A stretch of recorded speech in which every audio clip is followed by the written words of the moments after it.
How's it going? My name is William, and this is my so-called life.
Get the most fun out of life, out of being a mother and wife, with new fashion excitement that's all created by you. On your new Touch and Sew Sewing machine by Singer. Touch and Sew. Another first from Singer. Be the girl with the golden touch on your new Singer Golden Touch and Sew machine. Dozens of exclusive features, like this new built-in needle threader for the golden slant needle, and the push-button bobbin that winds right in the machine. What a wonderful new feeling. You can do all three kinds of sewing: straight, zigzag, and chain stitch. Touch and Sew, the push-button bobbin way. Come sew on one at your Singer Center. Choose from 5 Touch and Sew models from $149.95. What's new for tomorrow Is at Singer today.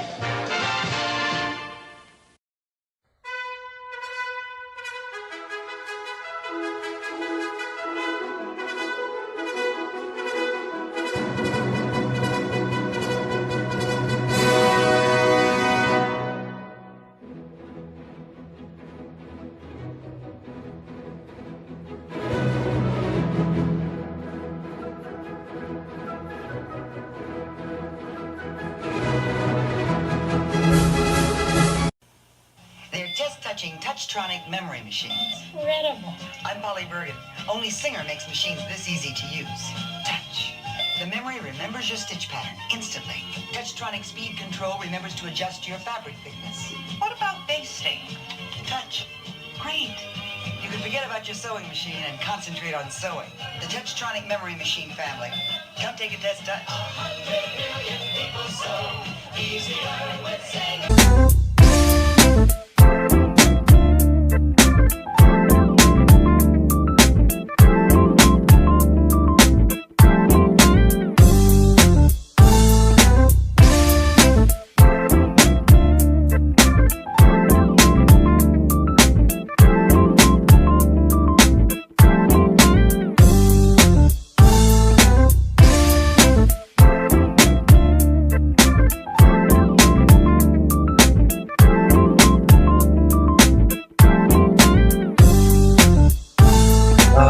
Another lovely evening here in the House of Soul. I hope everyone is doing well. Hello, hello.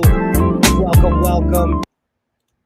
Awesome. Hello, hello. My name is William, and welcome to the House of Sewing. It is another beautiful day here in Southern California. I hope everyone's doing well. And I have a lot of plans this evening, but we'll see if we get there. To anyone who watches this in the future, I absolutely thank you.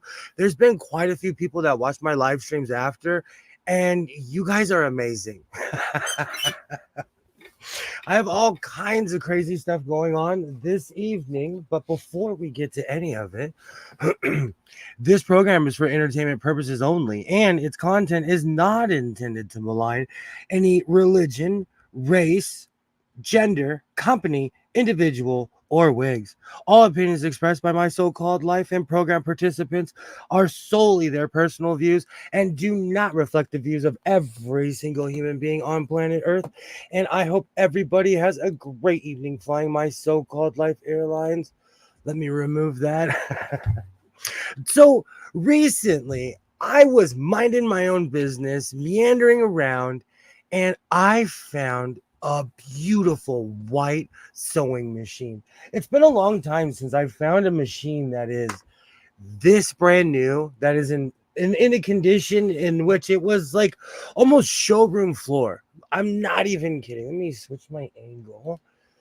When I purchased the machine, I was kind of shocked because I I was trying to figure out what year this was from, but the real issue was I've never seen one in such pristine condition. This is oh, this was well taken care of. Whoever had this before either had this in a shed or this just was never used. I'm gonna turn it on in a minute, but I'm gonna start by making an oopsie shirt because I have to chop down the oopsie pile, said the person who bought more. All right, let me switch my angles. Yay! Hello, hello. How's it going? How's it going? Good to see you. Good to see you. Awesome. Hello, hello. I hope your day's going well. Oh man, it's hot. It's going to be almost cutoff season. We've got kind of a reprieve around here lately because the weather's been kind of mild, but it's starting to get extremely hot again. I'm going to start setting up. Let me switch my angle. Let me grab my table. I have all kinds of oopsies, but I grabbed some recently that I have full intentions on. I haven't decided yet, but I think I'm going to go 1990s style hoodie because I started off the year and I made like 20 of them. And I think it's time for 21. Do you know, just like my Mimi GR11 407 coats, I really do not need an excuse because sewing is something that I love to do and I'm just going to keep doing it regardless. So let me grab my table and my oopsies. Oh, today is kind of the beginning of summer, so I'm excited. I'm excited. Well, at least scholastically, the beginning of summer.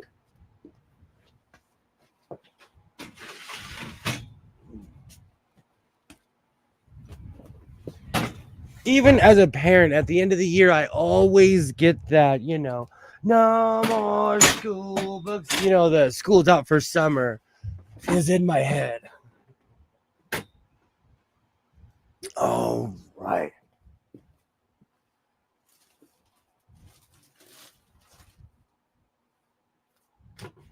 Oh, it landed on the perfect. Perfect.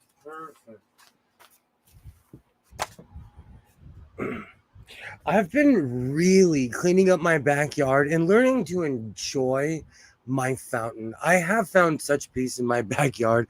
It's not even funny. I have to laugh because when I turned on my fountain, um I heard my I turned on my fountain, I walked back in here, I got a bunch of stuff. I walked back outside and I heard the neighbor in the house behind. He was like, "Oh, this is so serene." But he was on the phone and I'm like, "You're killing my serenity." I didn't say anything to him because eventually he stopped talking, but it's funny. But I know I live in a neighborhood and so, I know that eventually I'm gonna clash with somebody. When you live in a neighborhood, especially nowadays, when people have problems with anything and everything, you're gonna clash. But it kind of made me laugh that he was enjoying my fountain, but he had, he was talking about it.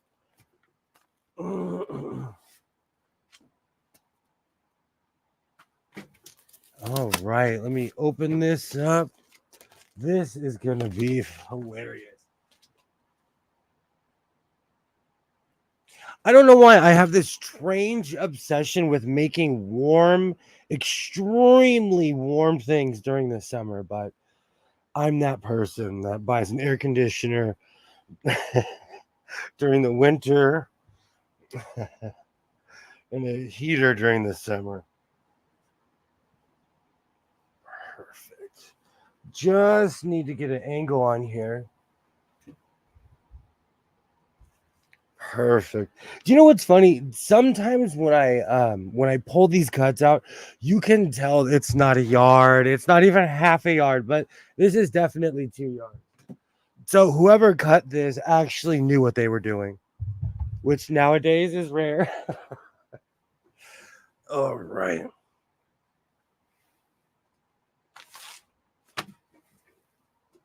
So because so it's not that I'm colorblind, but I've come to the conclusion that the cameras in here do not show some of the colors like they should. I have no idea what to call this color. Burnt orange, orange-ish. Whoa. Autumn-ish. Thank you. Thank you. It's actually really, really relaxing having something like that in my life. That is a no cell phone zone. That is, hey Mona, hello, great to see you, great to see you. I have weird no cell phone rules. When I'm hanging out with my son, I'm not on my cell phone. Well, even when he's at his class doing his own thing, I'm not on my cell phone. And when I'm in my backyard, I try to find things other than being on my cell phone. Plus, I love my fountain. It's extremely peaceful. Great to see you, Mona. Hello. All right, let me make sure I have my pen cushion and everything I need. My phone.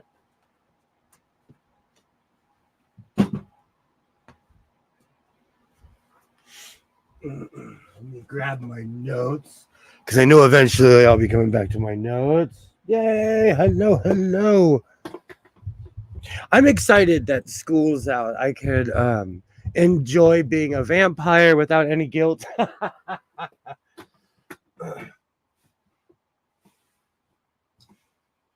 And my son is very much like me, so he's a night owl. So I actually look forward to summer. And for all the obligations that we have, I was like, we're taking this summer out. Hey, Kilroy, how's it going? And now I have schools out forever stuck in my head.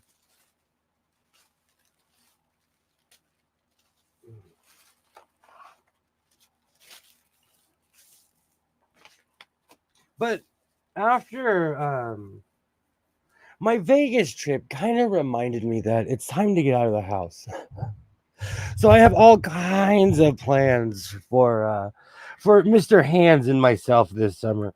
And because of how close I live to the beach, when he was a little guy and I would run out of things to do, I would take him to the beach. That is an instant day trip.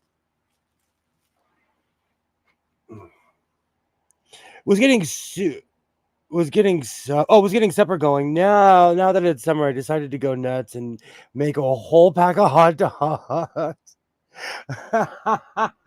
I do that when I make my bacon wrapped hot dogs. It's something I love. We have no phones at meals, events, or visiting people. I'm the same way. I'm the same way. And you know, it's funny. I want my son to see that example because I'm one of those people, like, instead of talking about it, you have to show it because you can say anything. Hey, how's it going, Dose? I'm cutting my patterns right now. In the beginning of this year, I fell into a rabbit hole of making 1990 styled hoodies. And because it's summer and it's hot in here, I'm gonna make this, and this is like fake wool. This is definitely fake wool. So I'm going for a shirt hoodie style. And we'll see how it ends up.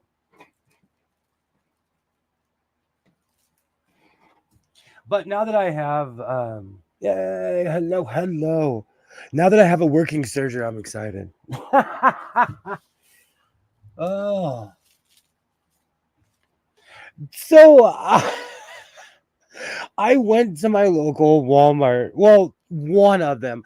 I have 4 Walmarts in my town. And I know I cannot be I can't be the only person that's like, oh, there's like one on every corner, you know.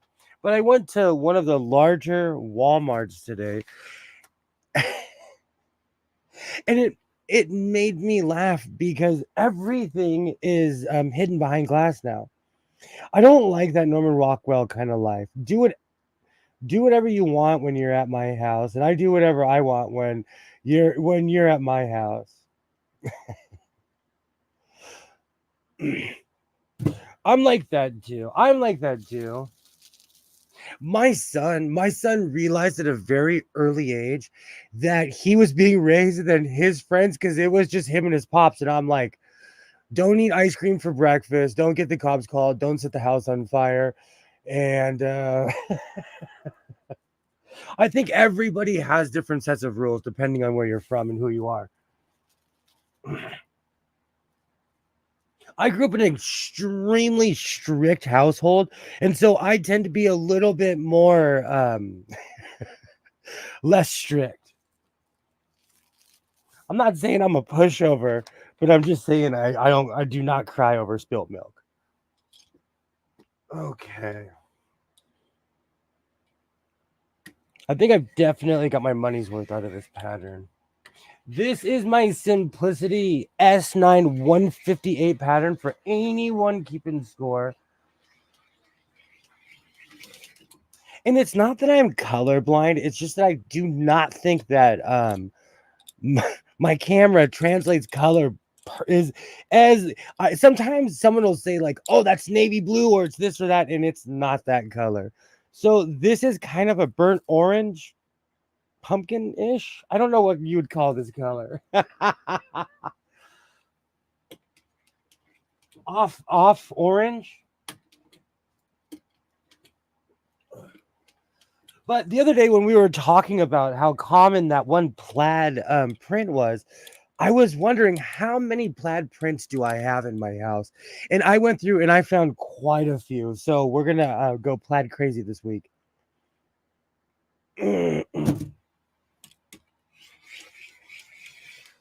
I hope everyone's doing well. Summer decided to slowly step in here in Southern California. It's weirdly windy this year. I'm used to it being already extremely hot. The fact that I'm wearing long sleeve right now speaks volumes of how different the weather is this year. Right. Let me see how even I folded this. All right, let's see if I have enough room for the other piece, or is this going to be for the arm? Oh, I think I have more than enough room. Really windy here too. It's just strange. Back in the day, you used to be able to set your watch, and now everything has completely changed. Except for when I was in Nevada, I instantly felt that heat. I was like, okay, it's still hot here.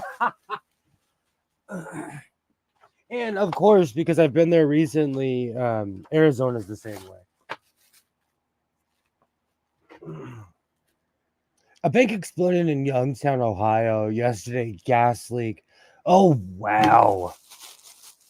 That's one of the reasons why we've had this conversation, but that's one of the reasons why I haven't purchased factory space is because I want to be somewhere where it's semi-safe. I know that's a crazy request nowadays, but I was gonna get factory space in downtown Los Angeles, and I'm not kidding you. Like within a week, there was a fire, and it burnt down half of the fashion district. This was a while ago. This was like a year or two ago, and even the building. Because I was looking into the building where Modelo Man. Oh, could you imagine his face if I bought that building? I was looking into the building where Modelo Man has his business, and even that comes with an extreme fire hazard risk. Perfect. I gotta make sure that's flat. I'm doing a little hand ironing. Oh, let me grab my notes. Today has been crazy as always. Oh.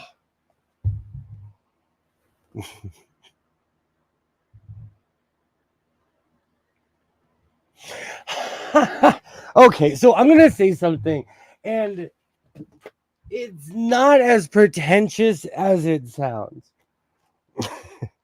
You'd probably pay as much for insurance as the lease itself. I was thinking about that too, because honestly, like in today's world, like even if you own your house, do you really own your house if you don't own the land? I watched a really, really sad video of someone I utterly and completely respect. They had a meltdown last night on YouTube on their channel, and they were in their car and they lost it. And they were speaking truth of like, I don't know how anybody can make it nowadays, but it's just sad. If you don't get stuck one way, you're gonna get stuck another, you know. Ugh.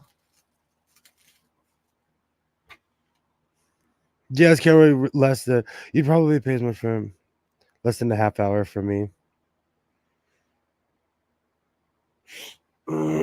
If you think you own your house, quit paying taxes. You'll see who actually owns the house. That's so true.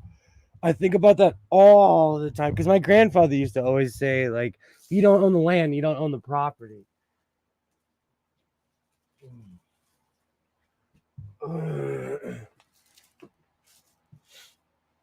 But because of all of this, I've been reluctant because Mona Mona put a comment under my white that like, I'm gonna need more space. I do. I need more space. I really do.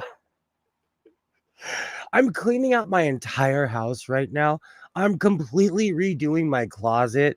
You know what's so funny? I'm unearthing all of these things, and every time I find a touch and sew or a stylist, I'm like, why did I do this to myself? Why did Emperor Touch and Sew is so needless to say, I will never buy a touch and sew again. Or any singer stylist from 1950, I don't know what, until the 80s. Ah. But I'm making more space. And behind these flags, I have racks, but they're already filled with sewing machines, you know. I'm thinking about completely redoing this room. And I really liked Joy's idea of using my blind stitcher motor for turning something into an industrial. I have quite a few sewing machines that I could turn into an instant industrial. Famous last words. Do you know what's funny? I like saying never and I will never on YouTube because a year from now, I'm going to come back and cut this. And then I'm going to be like, this is my new touch and sew. So you're going to buy another 8? Oh, because I kept on putting them in the closet, and I have all behind here is cabinets. In this cabinet right here, there's 8 sewing machines, and I guarantee you at least 6 of them are it's either a touch and sew or a stylist. So every time I unearth something, I'm like, man, oh man.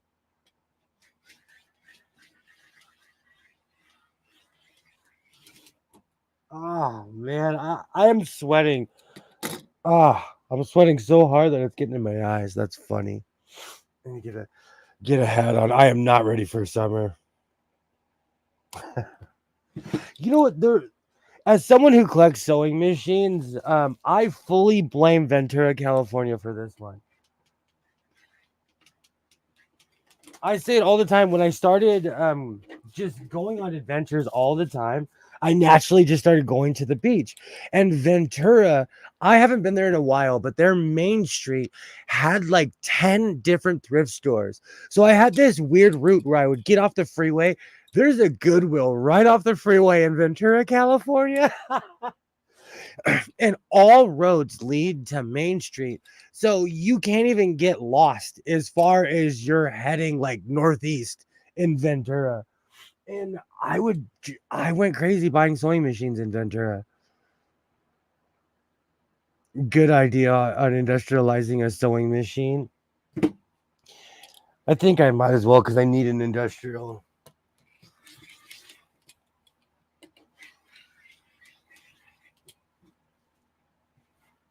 And it's been a couple months, and I'm actually proud of myself that I didn't buy that extremely trashed industrial at the thrift store that I used to go to all the time. I've been avoiding that place because I have a bad feeling if I walk in there and they want like $60 for that industrial, I'm gonna figure out how to get in my car. So I'm trying. I've been avoiding that place on purpose. He'll do anything for an industrial except buy an industrial. You know, it's a room issue. If I had never purchased the blind stitcher, I would have room for an industrial. But the industrial is the exact same size. The one that I'm thinking of, which I hope someone purchased. Oh, now that it's summer. There's a thrift store that I've been going to since my son was a little boy. They've watched Isaiah grow up, and every time I walk in there, it's like cheers. They're like, hey, how's it going? It is so good to see these people. I have purchased probably 50 or 60 sewing machines just from this organization because they have a couple of thrift stores. They're good people. They call me, they give me price breaks, but like I don't have room. Hey, Skits, how's it going? Rah, rah, hello. Where is my song? I actually like the song that I wrote. Rah, rah, sewing machine. Oh, where is it? Let's find it. That cat really. What is it? I can't remember now. But it was hilarious. I hope you're doing well. I hope you're doing well. Let's see if it'll let me click on here. I thought Michael Jordan was going to spontaneously combust when I purchased my 4th sewing machine within like 6 or 7 days. I said, let's see. Oh, come on, YouTube. Rah, rah, sewing machine. That guy really knows how to sew. Rah, rah, sewing machine. He buys hundreds of sewing machines. Who really knows where they all go? I'm sorry. That's one for the books. Oh, it is sweaty in here. I am badly singing.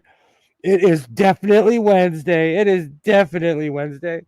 How's it going, Mo? Hello, hello.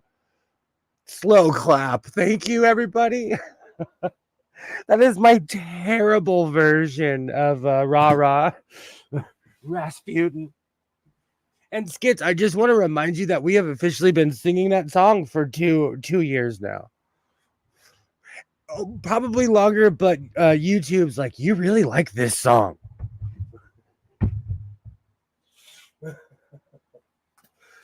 Ugh. All right, I'm gonna have more than enough for a hood. Do you know when I originally cleaned this room, I was so thrilled that I could fit my 6-foot table in here, and that was like a month ago. And here it is a month later, and I've added 2 dress forms, and the floor is just lined with sewing machines. Ah. I'll take my problems all day long. So now that Skit's here to call me colorblind, this is kind of like a burnt orange, but it's not like, what's that school in Texas that Peyton Manning went to? It's not like Longhorn orange. It's more of a deeper orange. Color is funny that way. It gets intricate the more and more you look at something. But when I bought that, when I found that everyday wearing plaid, it reminded me of how much I had. So I started digging through all my oopsies and everything. And I have a ton of this. Well, I'm about to get rid of most of it. No, it's blue. How's it going, Mo? Just drop by and I joined and buy good. Have a great night, Mo. Have a great night. I think I'm going to start posting more videos of the random things that I do because my I'm not going to go full ASMR, I promise. But in a weird way, I've been filming myself cleaning up my middle closet, which is a mess. I literally had a sweatshirt, a lanch. And it's my fault because I had a pile of hoodies and sweatshirts that was literally like 9 feet in the air.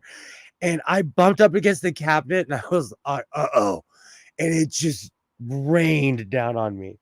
But I'm going to start filming myself with the more crazy things that I do. Because sewing is literally what I do, but there's a lot of funny, intricate things that go into it. Fluorescent fuchsia. When I find that color, I will bring it in this. Do you know what's really funny? I bet I could go to downtown LA right now and get some fluorescent fuchsia on sale. Oh, the arm dropped.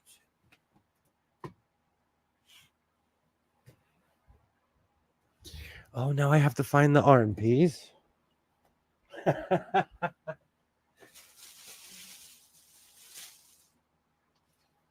you know what's really funny? There are certain colors that I've stayed away from, and fluorescent colors, like every fluorescent color you could possibly think of. And you're talking to somebody who owns every color sequence I can get my hand on. There's just something weirdly tacky to me about it. Talk me out of it. I know I made my extremely bright pink and black hoodie that was fully Bret Hart inspired, but someone who's actually from that era, when I was walking around downtown LA and I saw just rolls after rolls of all different types of bright material, I was like, I don't know if I can work with that. And with that being said, I know I will one day, but is there a material that you refuse to work with? Something that you're just like, I'm not going to sew this, because I know people, they have certain limitations. Is there a color that you won't wear? And I say this all the time. 3 years ago, I was sitting here and I was like, I have no idea why I do not wear red. When I was a little kid, I was a Joe Montana stan. And that's when the Raiders were in LA, And so I had a Joe Montana jersey, but of course I was literally like this tall. But from that moment, I started incorporating red and different colors into my style. And that was what started my quest of wearing wacky stuff. Minky. I won't wear "Don't Tread on Me" flag. Fluorescent. So, what, Skits? I'm proud of you. Here, that's an identifier. So you won't wear anything that's mink, huh? Yes, contrary to Western music, you turn it off, and I won't even re-enter the building until you turn it off. Country music, okay, okay.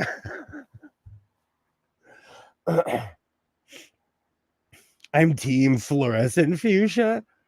I think it's so funny. It's funny you would say that, Mona. I inherited a bunch of real fur, um, and I learned so much. You have to refrigerate fur. You have to do all of these things, and they were willed to certain people in my family, but I had possession of them. I'm not kidding you. I could not give these things away. I could not get. I'm like, it's in the will for you to have this stinky coat. And nobody wanted the mink coats. Nobody wanted the furs. Eventually, a family member stepped up because I just didn't. Oh, it was too much care. Too much care. Wearing red or blue in SoCal could be dangerous back in the day.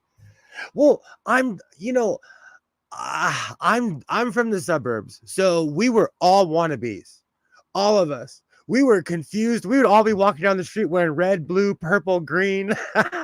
None of us were ever matching. It was the 90s, so we got away with it. But it was just one of those weird things where I really had to check myself. And I still wear a lot of black, but that's because of my job and the things I do.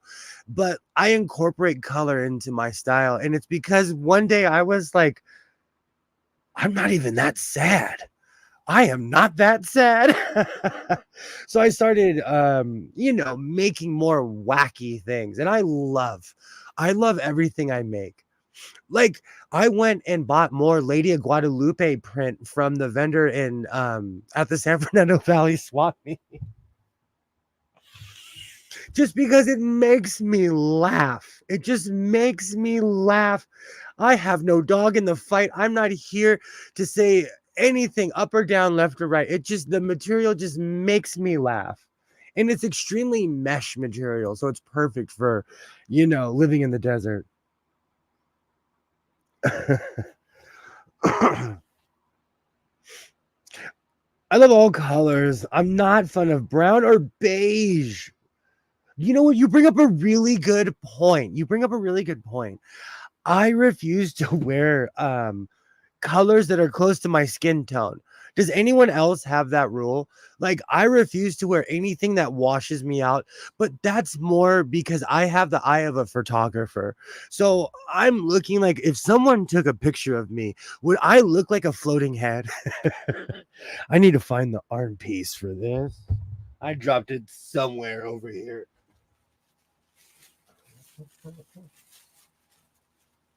Oh, I see it. I see it. I see it.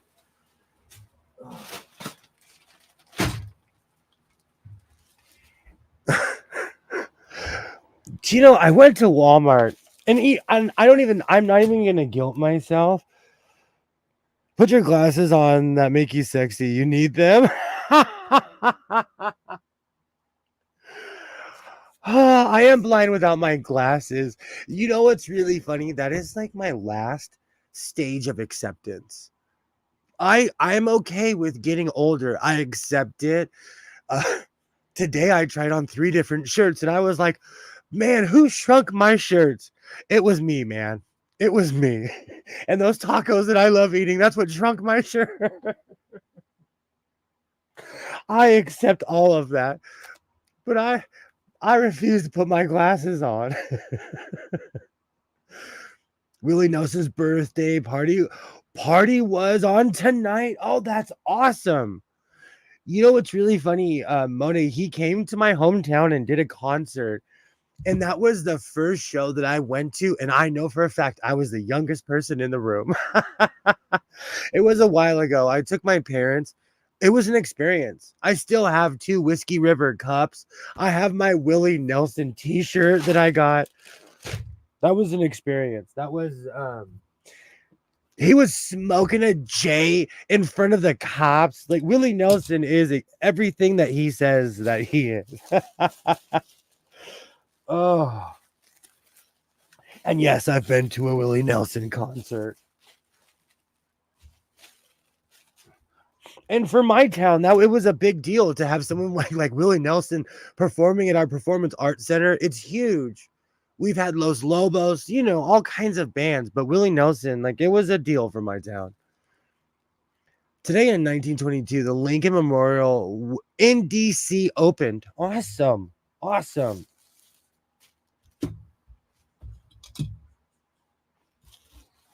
You know what? I need to bring that back.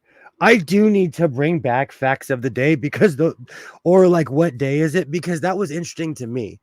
I love weird facts like that. You know what? I'm going to start bringing that back. I have no idea why I got rid of that.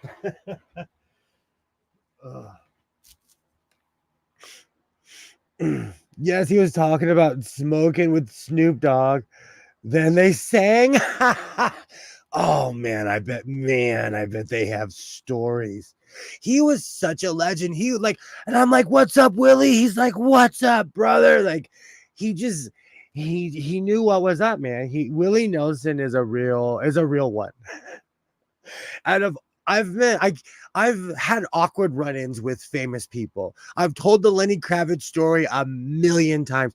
I met Richard Dreyfuss in a really weird way. I worked at a place called Togo's, and we were supposed to close at 10, and we were closing at 9:45 because we just all wanted to go home. And I went to the door, and this guy was standing there, and he's like, "Come on, it's 9:45." And I look, and it was Richard Dreyfuss. And still to this day, first off, I'm 5'9", okay? I'm not breaking any height records. I am not the tallest person on earth. Richard Dreyfuss is like this tall. And I'm not saying that as a good or a bad thing. He is literally like, Richard Dreyfuss is not that tall, but he was so nice. And I told him that we were a bunch of underpaid, young 19 and 20-year-olds who wanted to close early. And he actually, he bowed out gracefully. Snoop has said the only man to outsmoke him was Willie Nelson. Oh, wow. Agreed sewing. It's why I don't wear white. I'm white enough. Sexy sewing glasses. It's just me in denial of my age, really. Sorry, the Lincoln Memorial fact was for tomorrow. I clicked on tomorrow by accident. I used to do that all the time. All the time. I used to do that all the time. You guys are inspiring me to bring back the what day is it? Because it was interesting to me. I love history. In Scientific American, in the back of all of their magazines, they'll go back 20 years ago, 40 years ago, 60 years ago, 80 years ago, 100 years ago, 120 now, because their magazine's been around for a while. And it's interesting to see how much we've changed, to see how just our thought process has changed from 100 years ago. You should check that out. I'm sure they have it online. But every month in Scientific American, they go back as far as they can and compare articles from that month.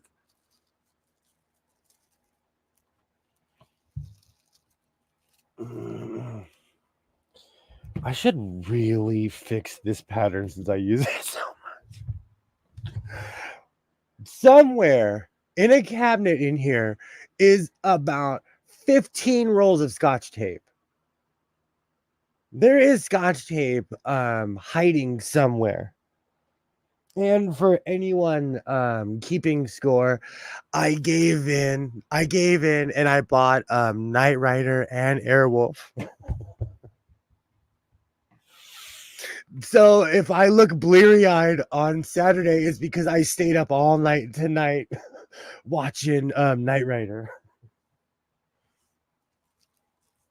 WKRP in Cincinnati. For most of it, I wasn't even born when this show was on. I remember watching Knight Rider. So there are certain episodes that I'm like, oh, I remember watching this episode. And unfortunately, I now own every episode of Airwolf.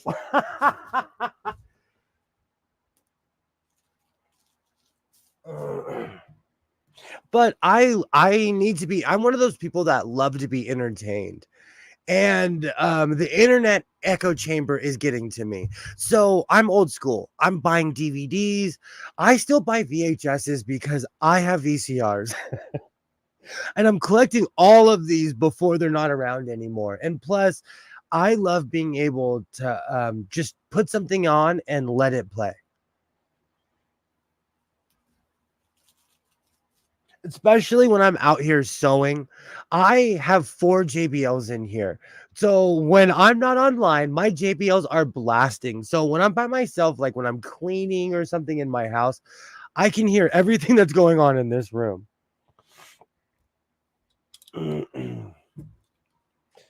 All right. I will hide in my strange 1980s and 70s echo chamber.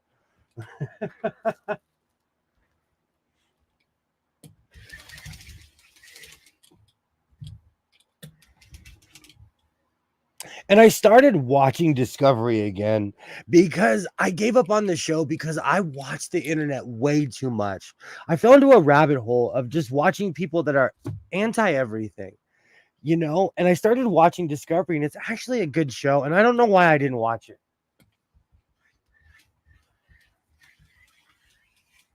Oh. So I spent most of today. Well, I was sewing in the backyard again today because it's so peaceful, but I was catching up on Discovery because summer began today.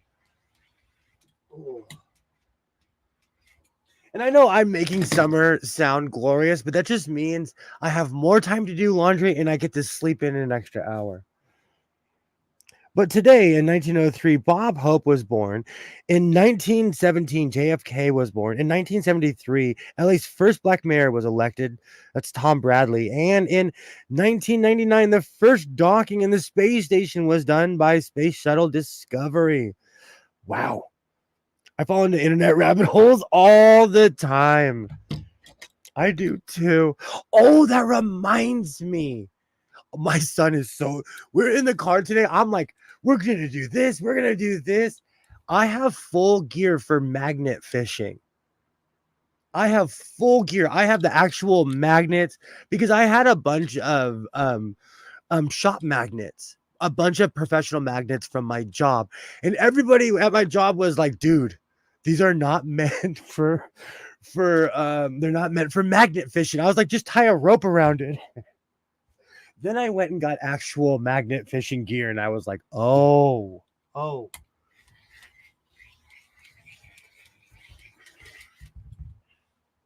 So this summer we're going magnet fishing, big time. Yep, Tom Bradley. I misread it at first. Thought it said Tom Brady. Tom Brady was. I know for a fact because Tom Brady's my age. Tom Brady was not alive. I do that too, though. I do that a lot. If anything even is in the realm of Tom Brady, I do that too. Oh, that's funny.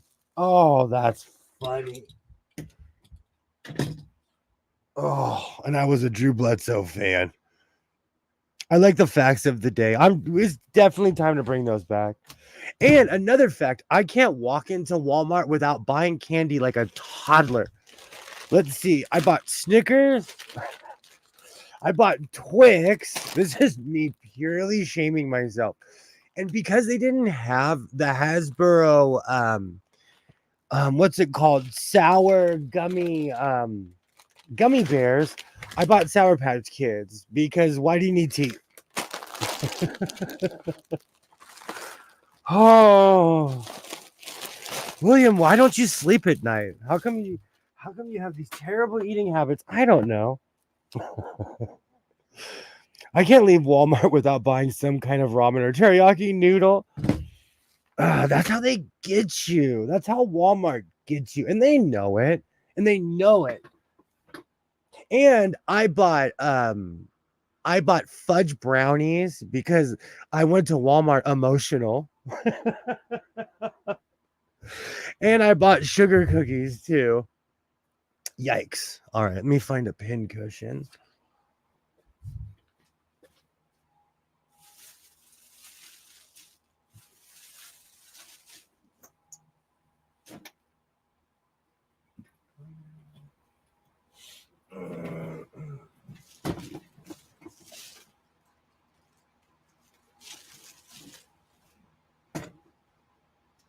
I have pin cushions hidden all strategically. That's so sad. I went looking for a pin cushion and there's one right here. Oh, let me gather myself. Ramen noodles stink, but taste good. Mona, I am. You know what? It's so funny. My son obsessively, he'll fall in love with things because he has ASD. He'll fall into the, like, right now, he's in his turkey era. He's been eating turkey legs for like 2 or 3 years. I don't like the smell. Same with ramen. I think he ruined ramen for me. Fun fact, I do not eat Cheez-Its or Oreos because of my son. When he was a kid, man, we went crazy. We'd go to the store and we'd both be like, yeah. We would be in the snack aisle cheering. I can't look at a Cheez-It without being like, no. Or Oreo, and it's because I've had way too many.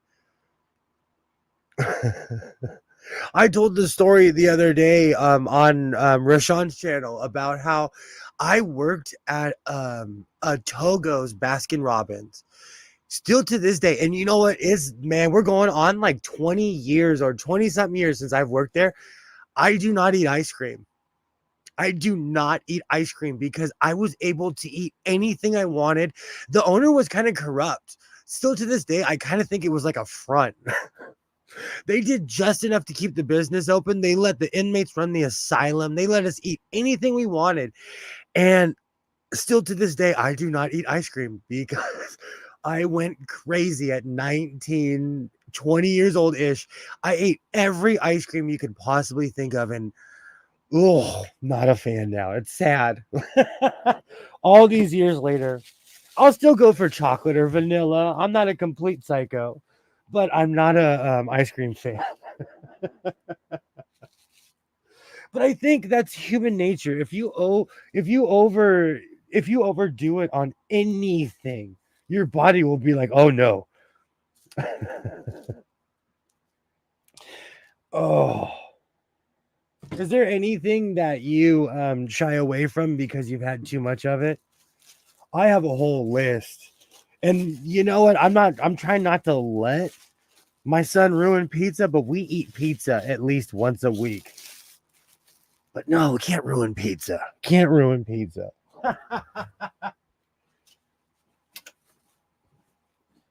Oh, what did I do with that pattern? I am so organized today. It is not even funny.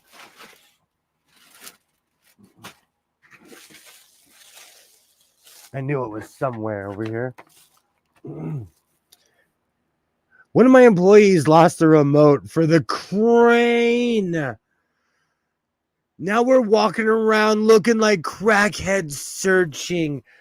Okay, dose. I kind of do something like that for a living too. That made my blood pressure shoot up. What?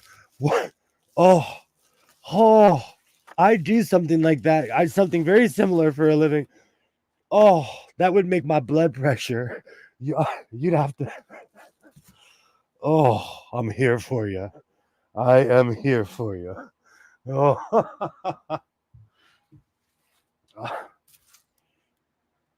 We eat pizza every week, my favorite. Absolutely. My daughter ruined mac and cheese for me. You know what? It's so funny you would say that. I now that you say that, I probably haven't had mac and cheese in 9 or 10 years. When my son was younger, he ate so much mac and cheese. One day I snapped and I was like, this can't be healthy.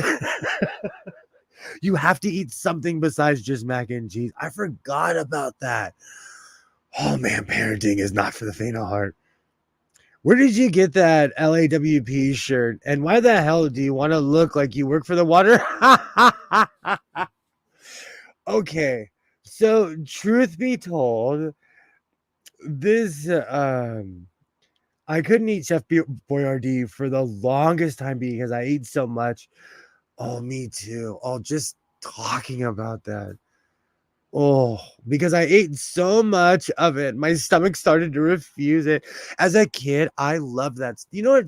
Shout out to my mom because my mom was old school. I don't know how many people are going to understand what I'm saying, but my mom was big mama and she did not play around. When she said something, it just happened. But and she was anti canned food. She cooked everything or you cooked it. That's just how it was. But she let me eat Chef Boyardee. True story. She was anti Pop Tarts. Still to this day, I will never know her beef with Pop Tarts. I didn't eat a Pop Tart until I was 25 years old. Never, never, never even baked mac and cheese. No, not even baked mac and cheese. That's different. I can still eat homemade once in a while. That's different. That's different. If it has crust on the top, if it has a ton of cheese, see we are veering off into the food portion of the stream. I would like to thank everybody. That's different. I still to this day, I'll even eat the Stouffer's mac and cheese. That's different. But the stuff out of the box, I can't stand that stuff. The craft stuff. And then because I was in my hardcore soccer mom days, I would sit at home and watch Dr. Oz. And I know Dr. Oz is a terrible source, but he had this one episode where he compared the ingredients in Kraft macaroni and cheese, the same stuff that's used in lube and in jet fuel and in something else. And there's all these chemicals that's in Kraft macaroni and cheese. When you look on the back of the Stouffer's box, it says cheese and macaroni. So it's a little bit different. If it's actual macaroni and cheese, I'll eat it. Oh, and I was eating like 5 Duncan Hines box cakes a week. There's who I prefer to buy Betty Crocker. I can't even see that without laughing. That's how I gained 50, almost 60 pounds during the pandemic. That's how I gained all that weight during the pandemic was I became obsessed with baking. Something happened to me and I turned into Julia Childs during the pandemic. Like something awoke in me and I started making bread, everything from scratch. Everything. I was cooking in my backyard. I have all kinds of weird ovens because I got bored during the pandemic.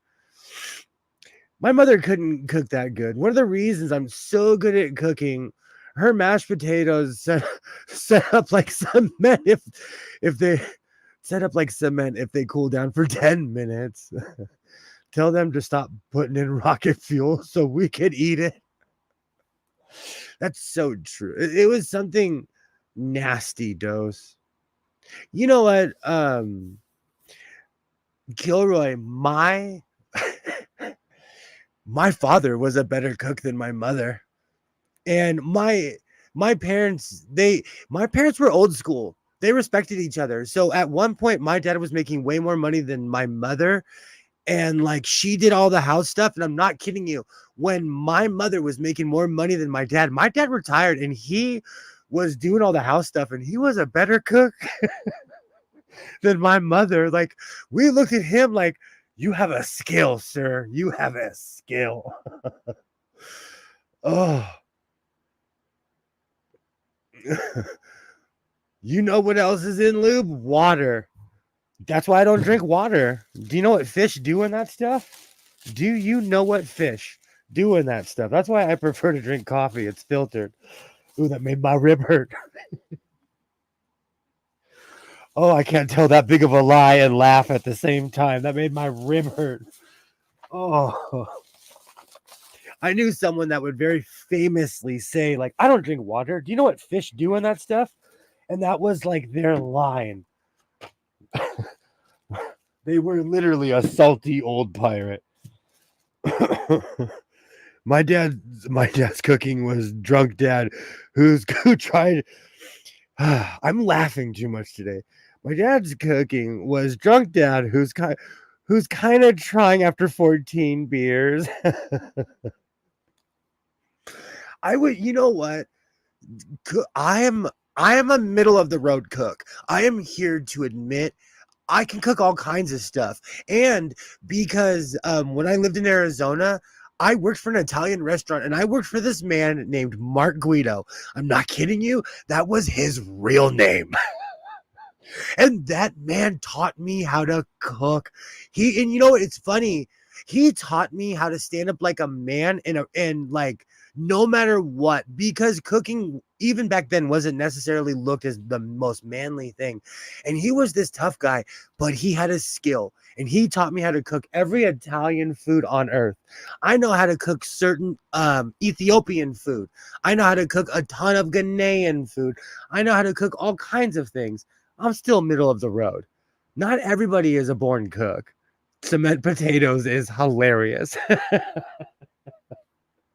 But you know, it's not a skill that comes to everybody. I can cook all kinds of stuff too.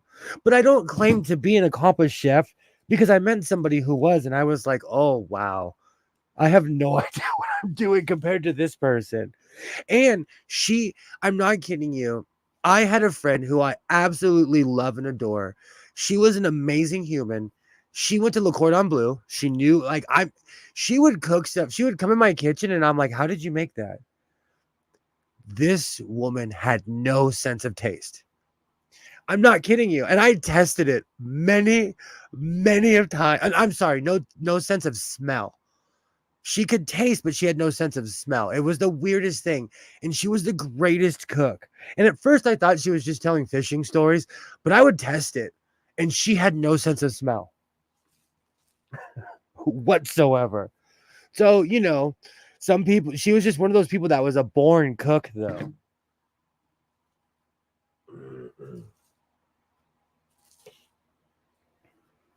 And a long time ago, I made fun of a family member because they were feeding 5 or 6 people every day, and they would make chicken every other day.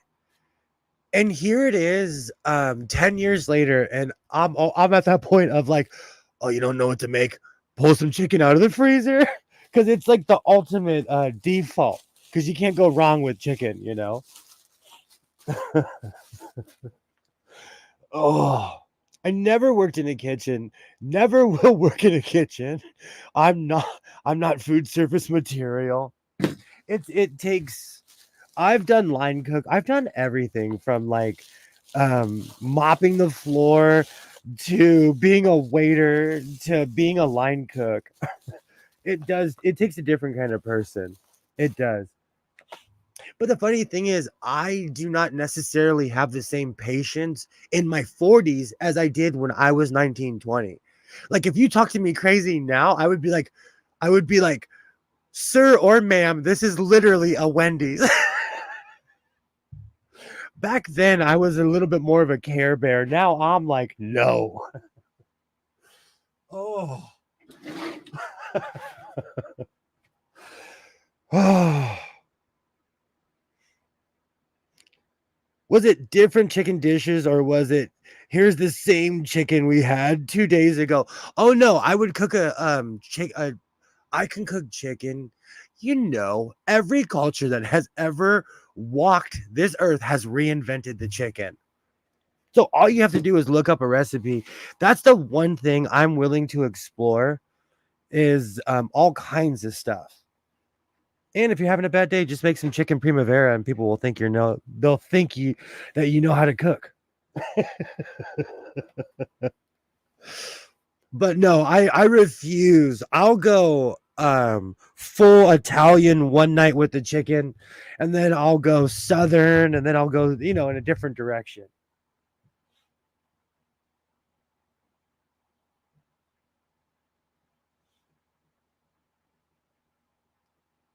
And that's how I learned I'm allergic to certain sauces.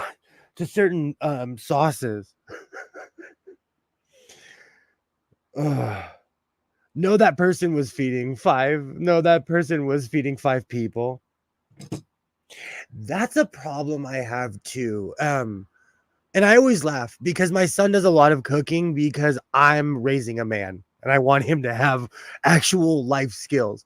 But he makes spaghetti or he'll make like chicken primavera because I taught him how. And we'll make the portions for like 6 or 7 people. And I tell him, like, man, I've been making this stuff most of my life. I'm really bad at portioning rice, pasta, you name it. I am terrible at portioning that. But it's good because you have food for the next day. Now I'm craving a bunch of Italian food. Oh, and of course, Mexican food. My absolute love. My absolute love is Mexican food. Okay. Stretch the shirt out.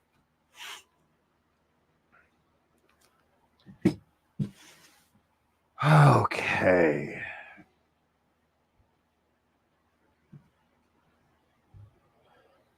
So I want to. Okay, good. There we go. There we go. That's better. That's better. I was about to say, like, panic, panic, excuse, but the material is stretching out. It's coming out perfect. Oh, man. Do you know what's so funny? At first, I'm like, yeah, it's summer. I'm not ready for summer. I'm not ready. I could go for some meatballs. Oh, some meatballs and bread.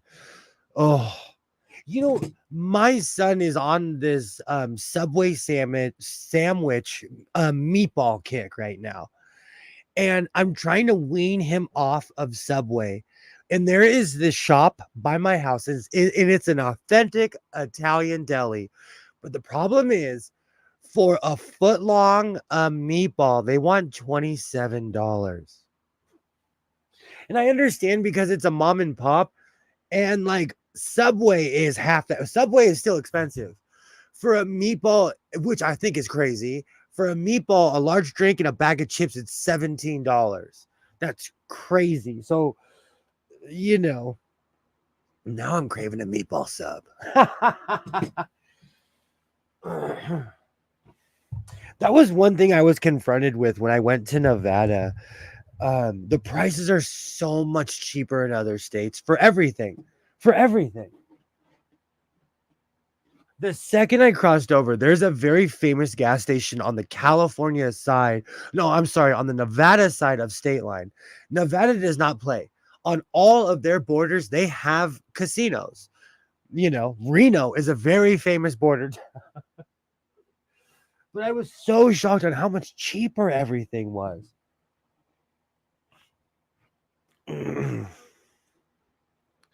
It was just shocking. Whoever invented the meatball sandwich was psychotic. Meatballs do not even mesh well with a sub bun. It's one of those things where you have a window to eat it. You have a certain window to eat the sandwich. I don't like meatball subs. One bite and they pop out of the bun.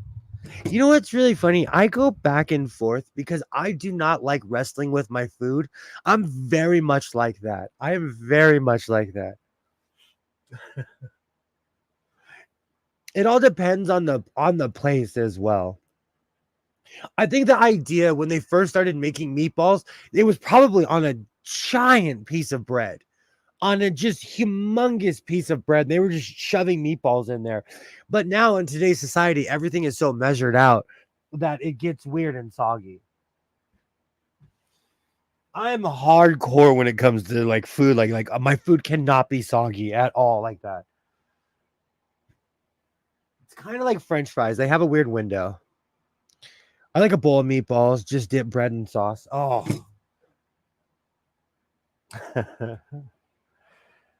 This whole conversation is making me miss the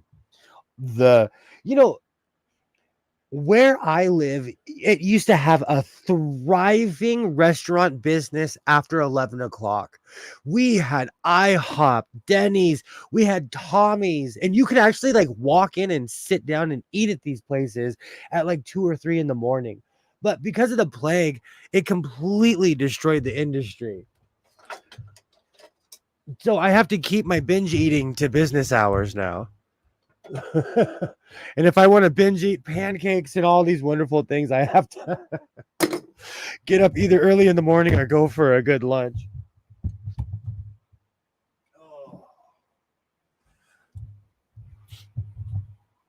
See, that's one thing I miss. I miss midnight shopping. I miss a lot of the night owl stuff. But, things can't stay the same.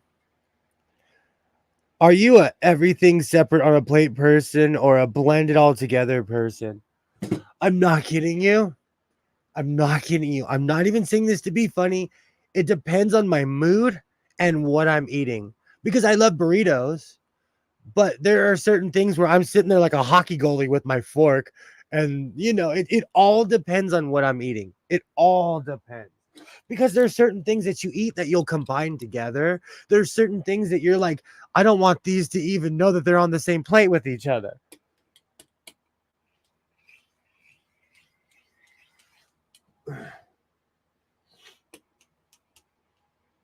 When I was a kid, I tried to be picky, but my parents, they kind of put up with it. So I have a very weird tolerance towards things. But because I had old school parents, they were like, you're going to grow a beard or you're going to eat this.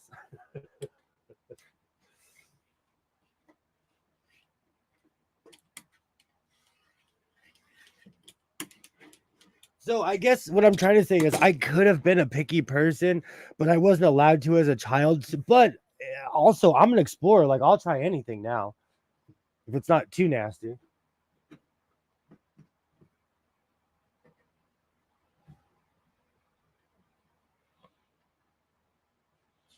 All right. So we have the main shirt. We have the front piece and the back piece pinned together. I'm gonna pin my arms, and then we're gonna start sewing. I'm down. I am down. I'm gonna plug in my serger. I've been moving it around, trying to decide where it should go. But I think I'm gonna keep using it on the table for now. And tonight, I'm going to use my white sewing machine because it's sitting there and it's threaded and ready to go. But also, I'm excited. I love old school sewing machines. And even though I just bought two basically brand new sewing machines, I laughed when I saw the old school white. And the funny thing is, I grabbed the white sewing machine, and people do not know me from anywhere. They don't know me from Adam, so I completely get it.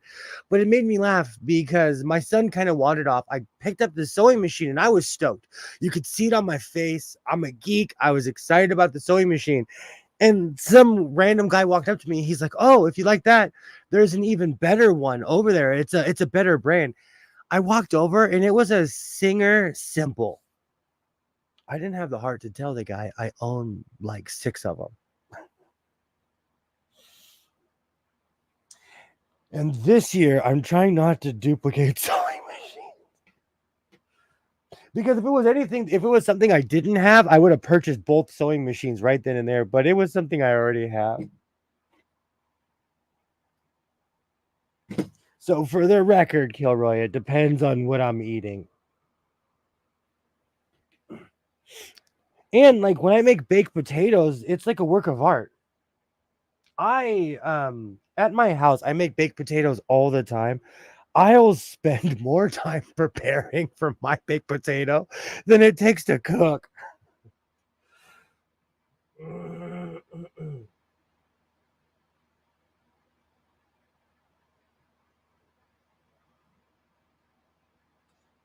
Oh, wait, I'm just trying to pin this. Oh, I gotta start over. You know what? I'm gonna sit down for this. We're gonna take a quick break since we're making good time. There is something on my roof. There is something on and it's not a cat. It sounds bigger than a cat. Have a great night, Mona. Thank you so much for stopping by.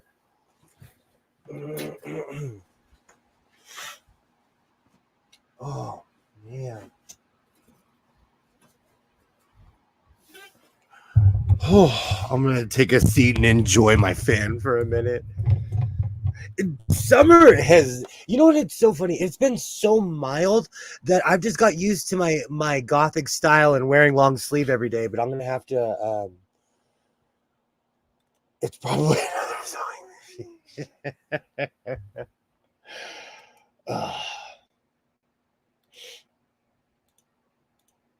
Perfect. To answer your question earlier about my LADWP shirt, I have an extensive collection of t-shirts. Some of the shirts are from my predecessor who actually worked there. Some of them are mine. Some of them are trophies from over the year. I've done all kinds of weird runs. I've had a million jobs. I am a collector of t-shirts in general. So I have all kinds of crazy shirts. This one, I will say though, this shirt, it does get a reaction out of people. It's almost like a personality test of certain types of people. They'll see me wearing this shirt and they're like, they start standing up straight. They start like, it's the weirdest thing. And I knew a whole slew of guys that worked at the LADWP, and all they did professionally was smoke cigarettes. Every single one of them. They were professionals at doing this. Oh, did you try the breaker? All right, now climb up there and try the other breaker. That's what they were professionals at doing. Oh, all right. Let me move this. Let me make some space here for the serger. I'm going to leave this on here. My microphone was falling off of my blind stitcher, so I had to move it. And this thing, it doesn't work on my computer, but this thing is clutch on my camera. So shout out to my Shure microphone. It sounds like a tin can on my computer, but it sounds great on my camera. All right, let me get my serger. Oh. Okay. Let me check my notes. You know what's really funny? I'm in full summer mode. I am sitting here planning every trip. There are just certain obligations that we don't have during business hours, and I'm excited. I might go and get that industrial serger or the industrial sewing machine. That's a good summer project for my son to be like, why is my dad crazy? My father would have many projects, and I'm like, this guy's insane, but it always had a purpose. But when you're a kid, you just want to, have fun, as they say. Perfect. Serger is threaded and ready to go. I'm going to pin my arms back a little bit more because just like if you see, let me see if I can show you. If the serger would cut right through that, but I might need that space. So I'm going to try to line this up a little bit better, but if it doesn't, I'm just going to cut it with the serger and move on with my life.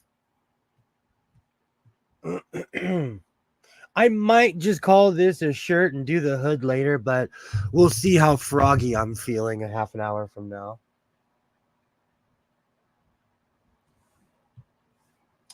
You know what? Let me give it the old college try one more time.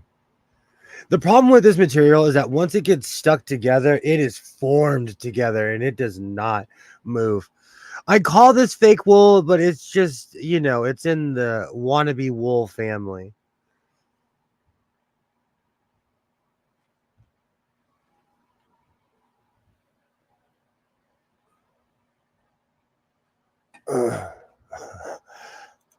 I thought you were at Max Froggy. Frogs have hockey legs. You could get real froggy. Frog. Everybody's talking about bears right now. We should be talking about how amazing frogs are. You know, it's really funny, and it's more of a water issue. Because in my town, people have all these crazy conspiracies. They're like, where all the frogs go, man? The frogs have disappeared. Oh my gosh. It's because we do not have water here like we used to. When I was a kid, there were frogs everywhere. But the water table is extremely low here. Oh, okay. Let me try to replicate the perfection that was the other sleeve.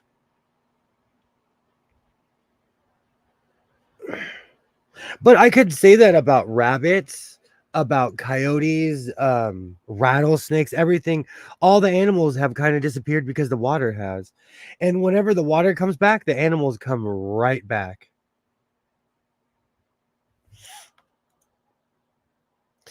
If frogs were as big as bears, people would be more afraid of frogs than bears. Do you know, I think about that with a lot of things like ants. If you saw an ant's face, you would be terrified. Bees. Doctor Who had a very famous episode of an Agatha Christie book, but there was a life-size wasp.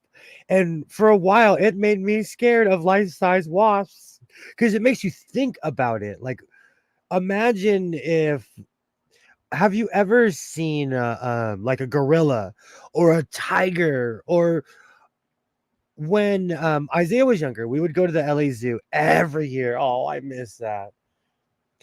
Every year I would walk up to the orangutan cage. I am shocked on how humongous orangutans are. They are scary. Orangutans are on that list with kangaroos. They live rent free in my head because they're doing push-ups all day long. But they're humongous and they're huge. Now I just have where have all the frogs gone stuck in my head. Where have all the frogs gone? Where is my John Wayne? I know that's a bad rendition of Where Have All the Cowboys Gone. All right. You know what? This one's giving me difficulty, so I'm just going to start surging. Why not?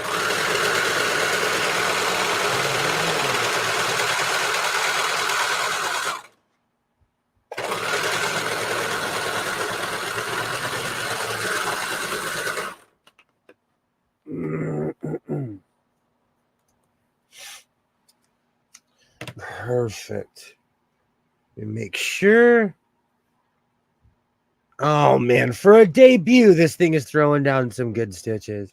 And yes, for anyone keeping score, I drove all the way to Las Vegas, Nevada for 2 sewing machines, a serger, and a bunch of shirts, and a bunch of other things a bunch of things. I went thrift store crazy. Especially on a trip like that. Like, when are you ever, like, I kept on telling myself, like, take a look around, enjoy yourself, just in case you never come back. Even though I plan to, but you don't know. Maybe I won't come back for another 5 years.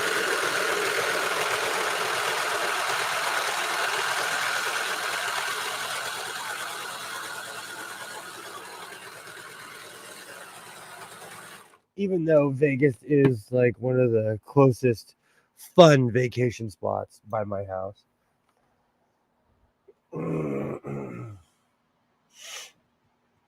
All right.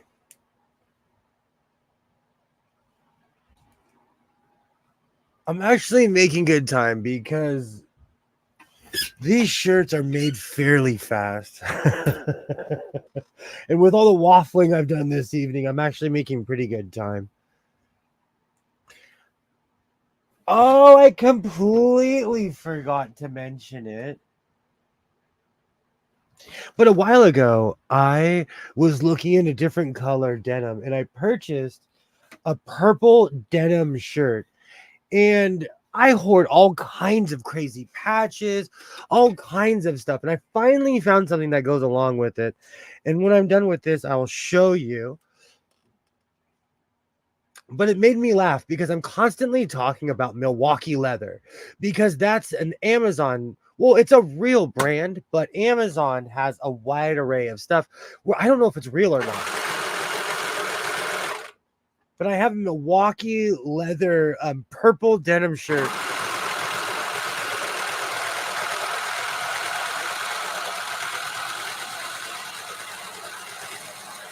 And it's as wild as it sounds. Because I was looking for something kind of funky to wear, you know, because I wear a bunch of predictable colors. But who says that men can't wear purple?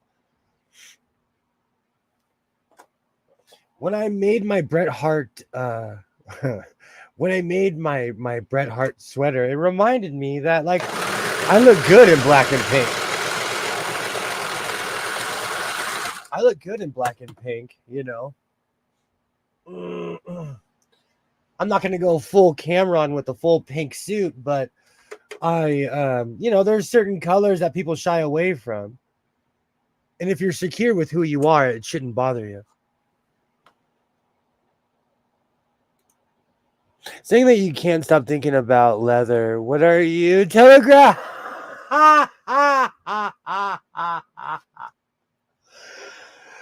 Oh, die. Well, I did have a fun time on my vacation, you know.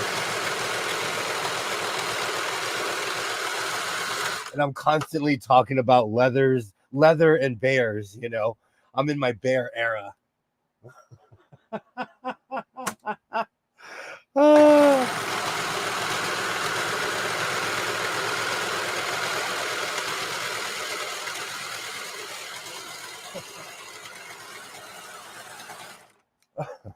Now that's hilarious.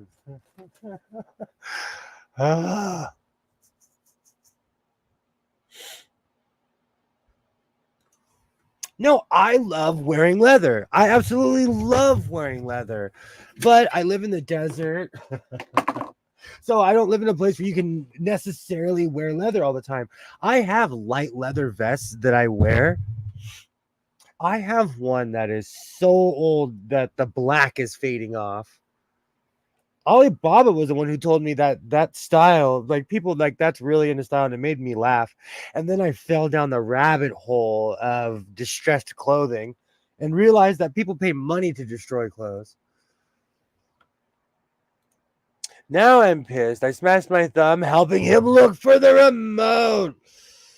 That's the worst. See, that is the worst. I have a weird question. Is the person who lost the keys, are they under 30?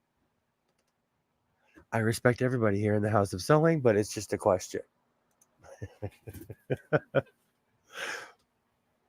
All right. Okay. So I'm gonna take my jacket off the dress form. Let me switch my angle. You could go to Sacramento and see a Kings game.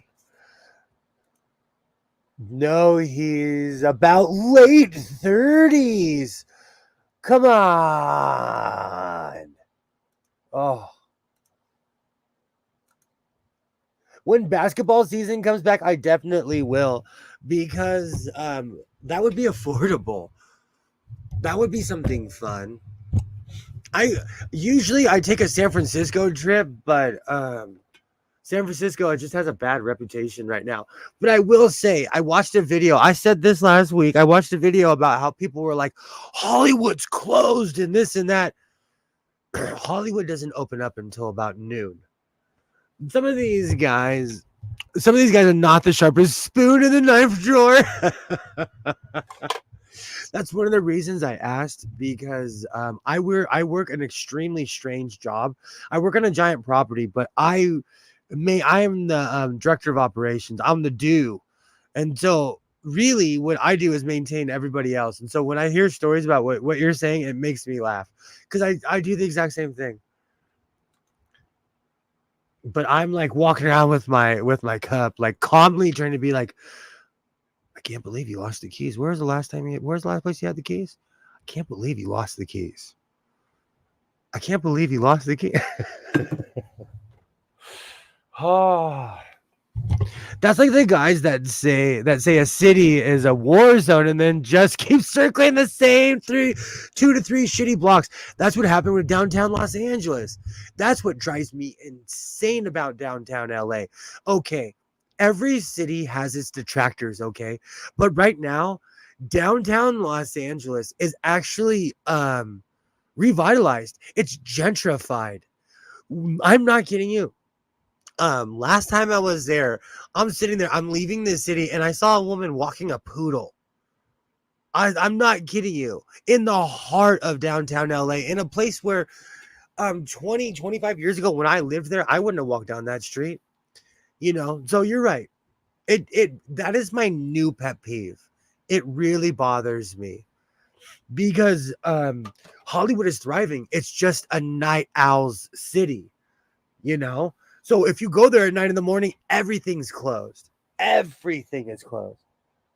Ah, I was so mad because I thought maybe Hollywood had been shut down. Because there was one video I watched where this guy was like, there are nothing but TikTokers in Hollywood. I got bored one day. I got in my car and I got off the freeway on Vineland Avenue, which turns into Vine, and I took the whole stereotypical drive past the Hollywood Bowl, and I made a left on Hollywood Boulevard, and that person was right. It was like a Twilight Zone. There was nothing but tripods and people dancing in front of tripods. So, okay, the internet was right on that one fact that TikTok took over Hollywood. They were right on that fact. I'll give them that much. But a lot of that other stuff is just fear-mongering tripe. Because I went to the fashion district and all I did was meet Modelo Man and have a good time.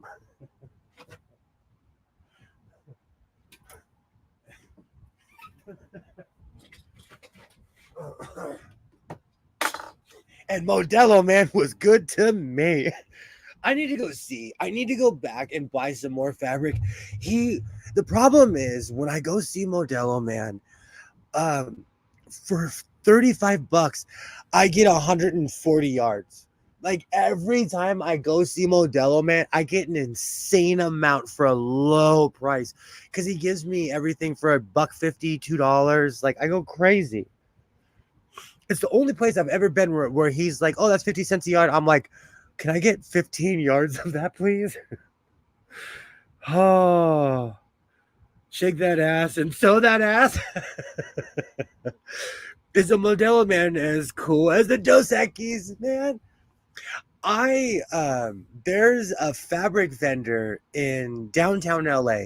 In a weird way, the first day I went there, I met a lot of vendors. They're kind of rude. Let's be real. They're just kind of, it's a haggling world. LA is not for the faint of heart. People in LA are just kind of rude. Because I'm from here, sometimes I don't see it. Because I'm one of them. But I met Modelo Man, and he was just, I don't know if he was just happy to get business. I don't know if it's a storefront. Just make sure you go to class before you can't pay rent with just that ass unless you're really lucky and you're under the age of 24. He's insane and cooler than the Dos Equis Man. The Dos Equis Man in real life was a scary dude. But Modelo Man, he was just a really nice dude that I met that sells me an insane amount of fabric. And he drinks Modelos. And I'm not kidding you, Dos. I'm an early riser. So when I'm down there, I go to downtown LA at I'm literally standing feet on the ground at 9:15 in the morning. At 8:45, I'm in downtown and I don't live near it. Long story short, he already has a trash can half filled with Modelos, but he gets his job done, so I do not judge. But Modelo Man is famous here in the House of Sewing. And he lets me film him because of Hollywood. Downtown LA has signs everywhere that says, do not film here. Do not film here. This is not Hollywood. I'm not kidding you. You think I'm playing? TikTok has destroyed Hollywood. And you know what? Maybe it's not as popular because what I'm talking about was a couple years ago. Maybe TikTok is not as popular now. I don't know. I avoid Hollywood, at least that area.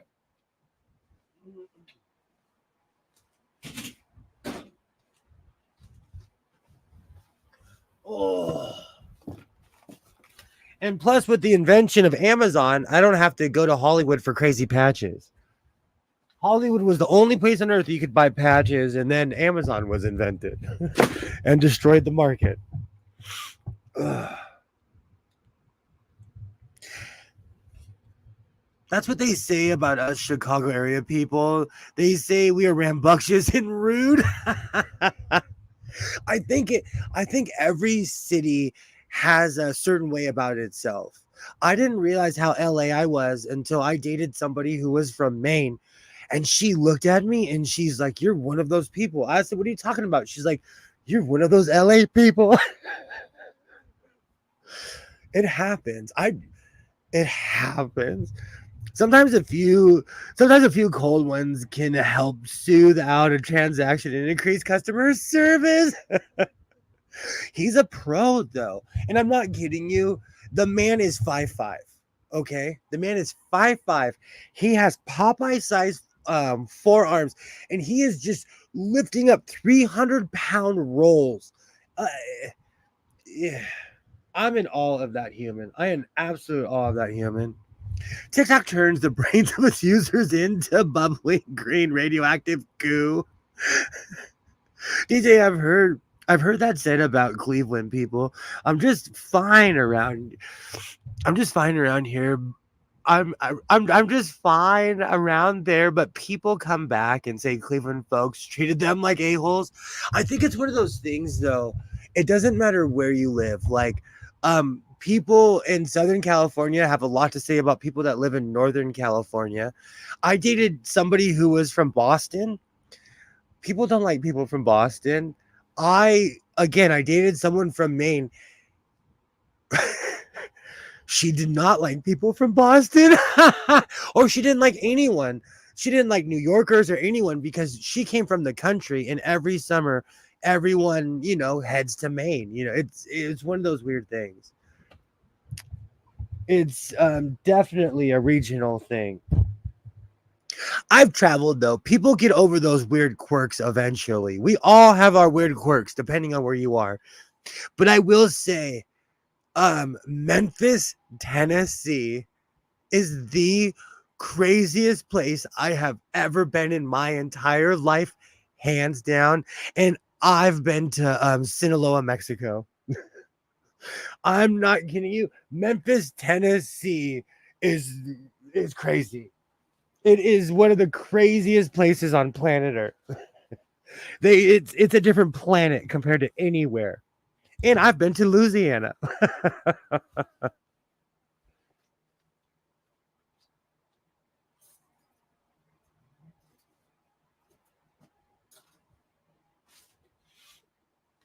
Oh, right. Let me clean up a little bit. I forgot I went candy crazy. Oh. Is this going to be for the hood? No, I think it's the other side.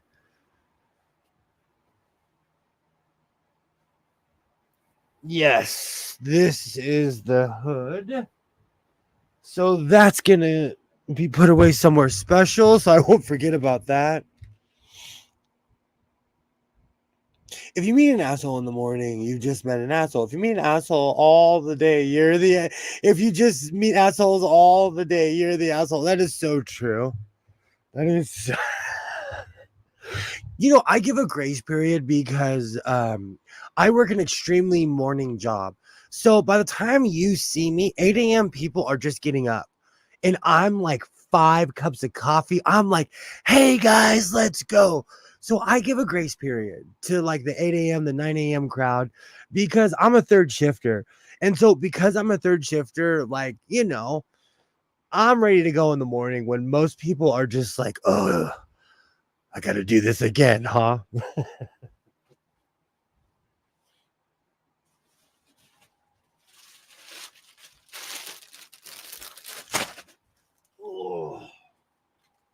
There's a couple YouTube chats that I'm in that I swear people probably think I live wherever they are, like in the UK, because I'm commenting and it's like 2:30 in the morning here. Oh. That's how I got hooked on the British news, because 11 o'clock at night on the West Coast is 7 o'clock in the morning in the UK.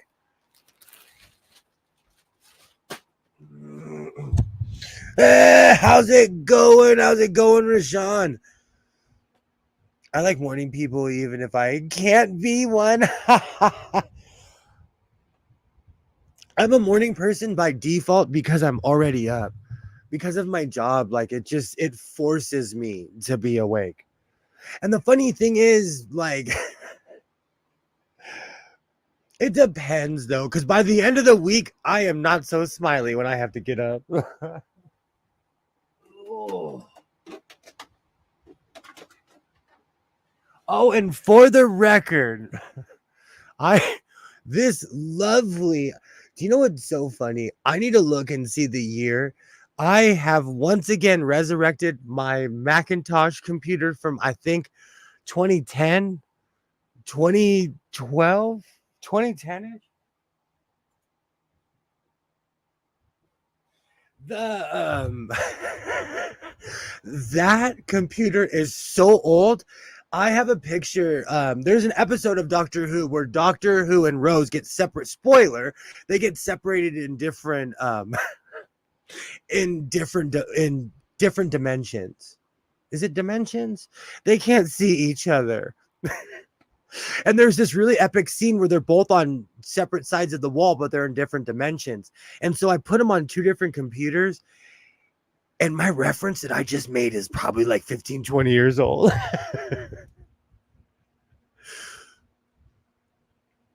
Yay. Morning people are too damned annoying. Going, well, how's your sewing? Man, I'm waffling and sewing. I'm getting there slowly. Is that a Sherlock Holmes coat? You know what? I'm kind of always in that realm of Sherlock Holmes. This was my you could say that. I have an obsession with trench coats because I'm constantly I'm really set in my style. I love overcoats. And so I don't even know what to call the style anymore. But I was going, oh, I got to take that coat off because this shirt is going to fit. I was going for more like WKRP in Cincinnati, but then it does come out very Sherlock Holmes-ish. I'm not over this collar. I just love the giant collar.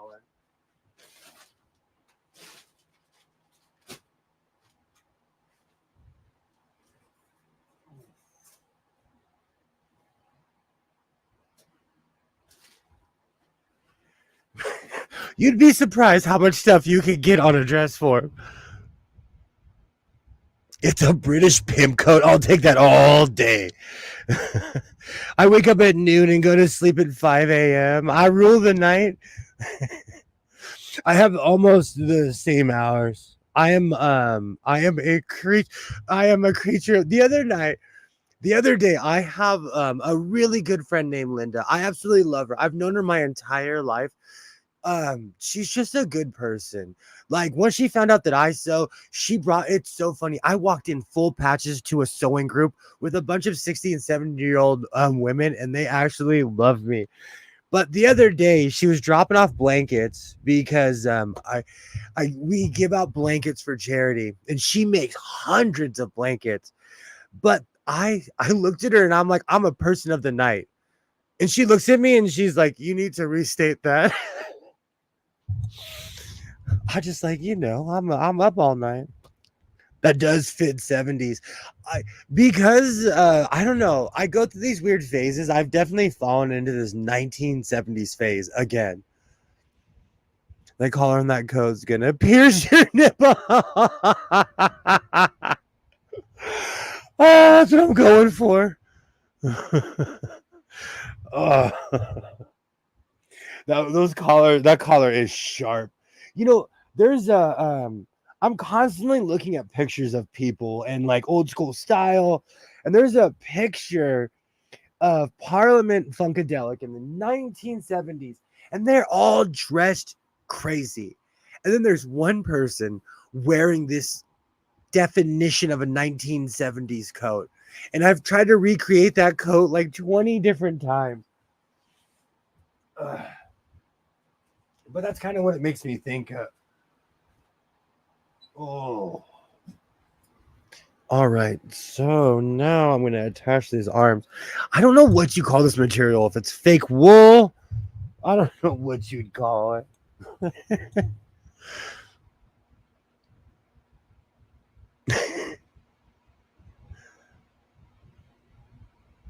How do you know it already has it? Have to have feeling for all that.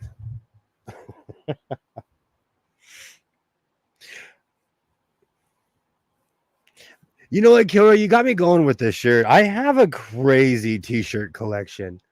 And it's funny how people treat you. People literally treat you differently when they think that you can either do something for them or that you're above them. It is the strangest thing.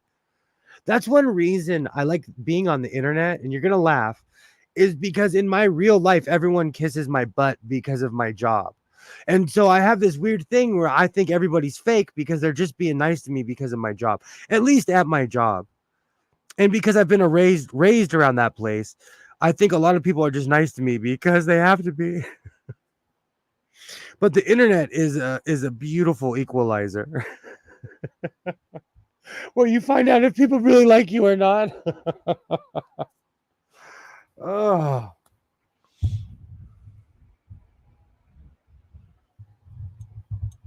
Oh man.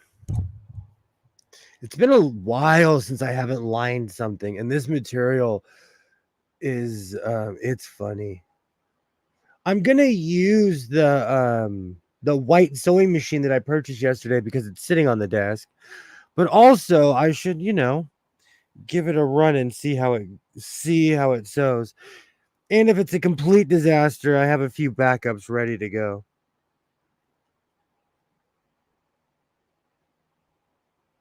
Beautiful. Mm, perfect. All right, just making sure. Let me check my notes. There was something else today. I can't even remember. I have extremely long days. It was weird in my backyard.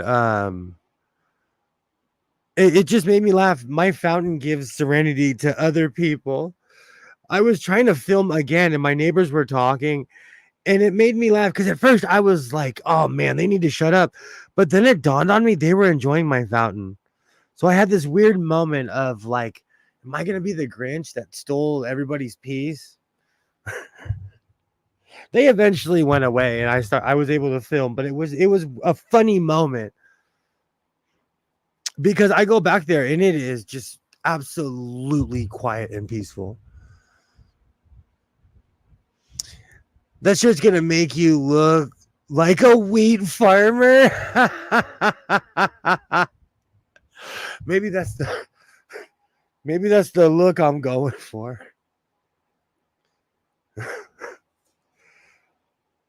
The second you said that, I have no idea why that made me think of the Quaker Oats guy, who eventually turned into the diabetes guy in the 80s. Have you been checked for diabetes? Wilford Bramley. I don't know why I remember that man's name. It's because I've been an insomniac my whole life. Between him and Sally Struthers, with the infomercials from people from around the world. Mm. Oh, right. This is actually coming along. Perfect. Let me pin that in place. I am so excited that summer is here because it just it gives me an extra hour to sleep in. Perfect. All right. And the soccer mom grind really got to me this year because people are heartless in the parking lot. I mean, heartless. Like, there's some 120 pounds. Someone's mom is like giving me the finger. People act like they it's crazy how people act in the parking lot. And the funny thing is, I'm gonna see you tomorrow because we do this every day. It trips me out how people act at their child's school. It is the strangest thing to me how people act crazy. And like I said, it's like we could sit here and be crazy, but we're going to be here tomorrow. Oh, and then I had this extremely passive aggressive parking war. It's been a long year. She's only giving you the finger because she loves you. She's telling me I'm number one or what? I laughed. And it's always the extremely tiny people that want to fight you. It's never the 6'4" guy because he knows he could beat you up. It's always the yeah. That day was funny though because she was losing it, and my son was in the car, and he was like, "Do you know her?" And I'm like, "No," and he's like, "She's screaming at you like she knows you." Oh man, I need a break. I need a break. The school year has got to me. My son is homeschooled. So this is the first time in 4 years that either one of us has stepped out of the house. And I forgot how ruthless being a soccer mom is. And I count myself in that. Oh, mannequin down. Oh.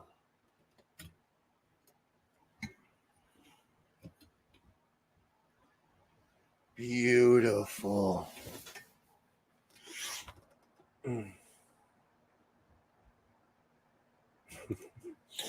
Then somebody who forgot to go to CVS yesterday and didn't take their meds today. For real, I'm gonna steal that line because that's so true. Because it is. This school year has got to me, man. And people are more stressed. I get it. Everything's expensive. The world is going in a bad way. We do not have to fight each other, man. We're all fighting the same fight in different ways. Call the FBI. He killed a man again. Live on YouTube. Live. Are you kidding me? Mannequins are the greatest employees of all time. They never complain. They work odd hours. Mannequins are great employees. Oh, excuse me. All right. So let me find the proper. I wonder if. No, is that legal? Is that legal? Is this the same cord? I'm going to laugh if this is the same cord. I think it is. Is that legal? Let's find out. Oh, it is. My serger and this white have the same cord. Perfect.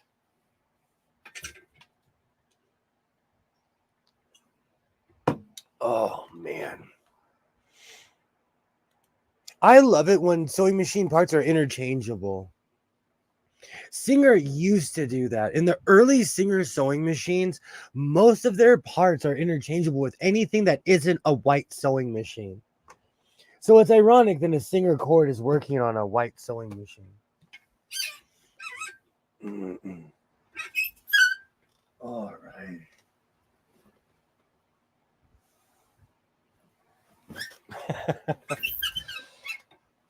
In a strange way, I have a Kiss song stuck in my head, and I don't even like Kiss.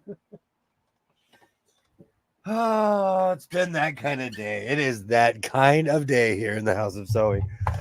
I hope everybody, but for real, I hope everybody's having a good week. If not, I'm here to be goofy for a couple of hours and show you that it's not that serious. I have to say that to myself sometimes. All right.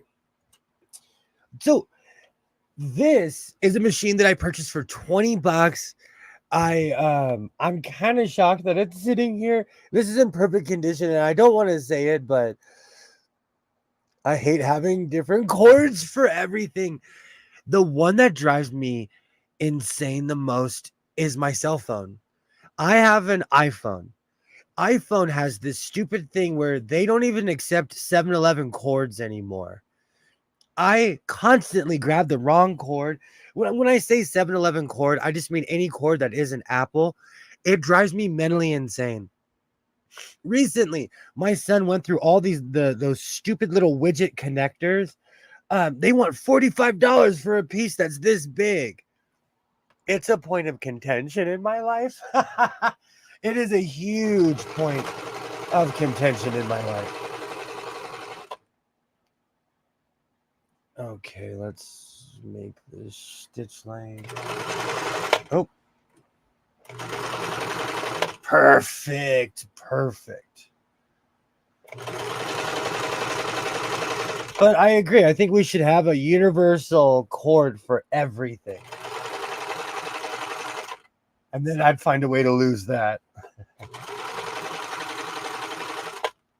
But because I'm sitting in a room of electronics, it's actually a huge pet peeve of mine.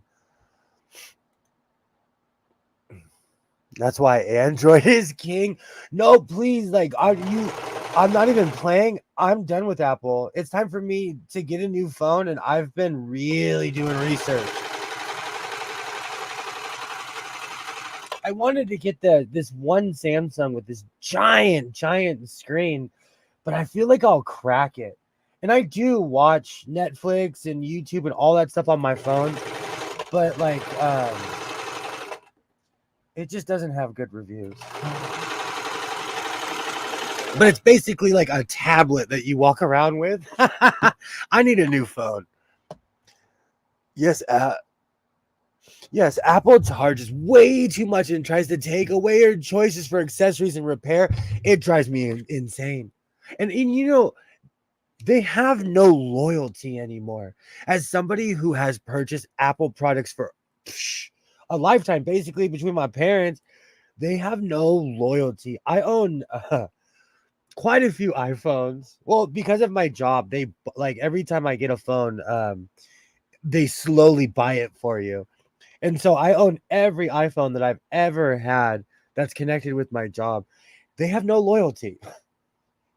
And because I'm crazy, I think paying your bill on time should mean something, and it means nothing to these people. It drives me insane, but it drives him insane, but he keeps buying Apple. Truth be told, I'm not kidding you. I do not know anything besides the iOS system. I'm telling you the truth. They have me by the gills. I don't know if I can go back to Droid though. Every Droid I had eventually stopped working. The Apples work until they stop supporting that iOS for real though. That's in this room I have an iPhone 4 that still works. And in a weird way, one of the reasons I still have it is because it has the old school jack on it. And when I put my headphones on, that thing it bumps. It's so loud. It's so weird to me. I think they changed the technology, but the iPhone 4 it screams. It's so loud. I love that phone. I'm biased because that was my first iPhone. I gotta have a phone with the SD slot because I keep music in case I have a DJ fail. That's for real. I didn't think about that. You know what though? I'm not saying this like I can compare it to anything else, but do you think they're all unreliable in their own way? Because I I have nothing but Apple computers, okay? And then my mom gave me her old Dell. She was like, "Oh, it doesn't work." I was like, "Oh, I'll take it. I'll take it." It's a 2019. It's a Dell that has it's like half computer, half tablet. That thing is whiz bang. I can't figure it out. I can't figure it out. That would really piss me off because it still works, but I can't use it. I would rather break it. But see, my iPhone 4, like, man, when I put that thing in, I get lost because I still have a bunch of old school headphones that'll blow your eardrums up.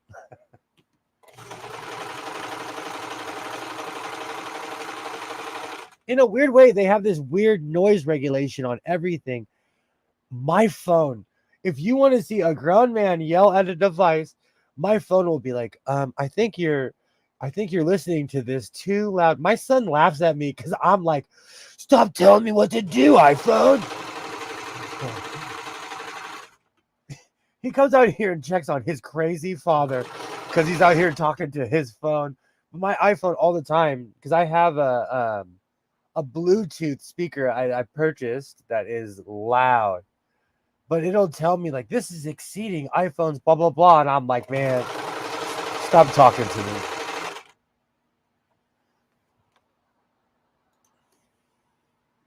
So I'm glad to see other people are having problems with phones as well. That it's not just me. Sometimes I think it's just me. But that's because I live on an island.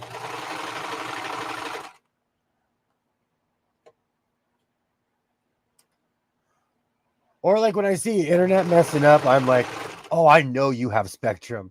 When I see people have choppy internet, I'm like, oh, I know you have Spectrum. Because it takes one to recognize one.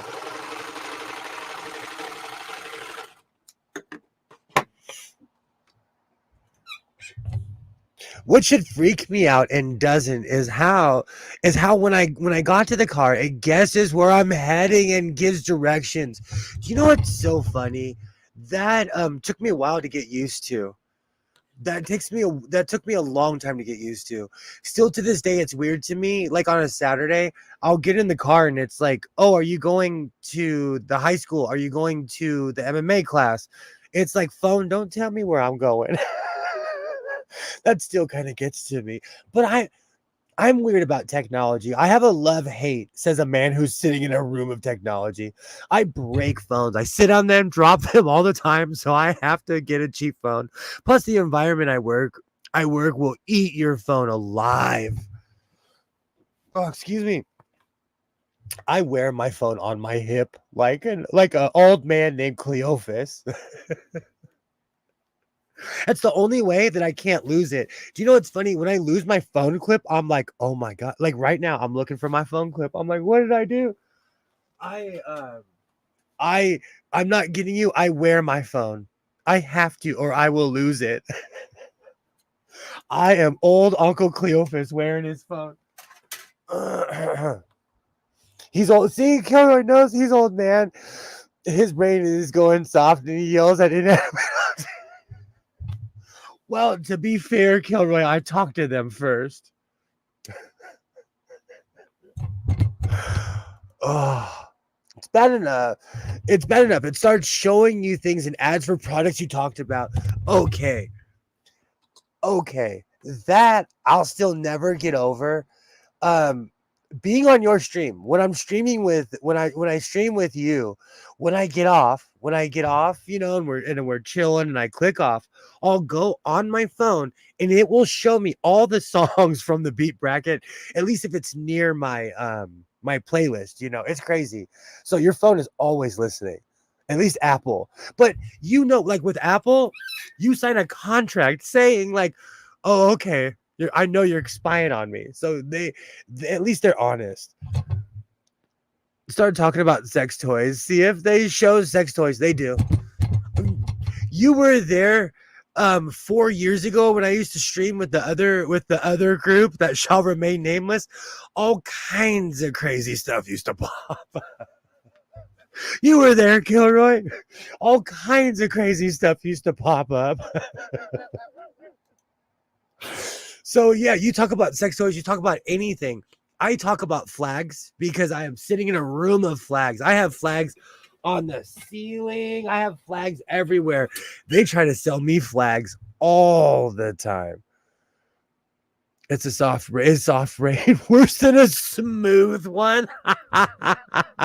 One can't fight and the other one gets women. I don't know. Man, that's wild. Oh, it drives me crazy. But you know, it's one of those things with technology. I say this all the time, and this started from woodworking, and I incorporated it in my sewing, and I use it in life.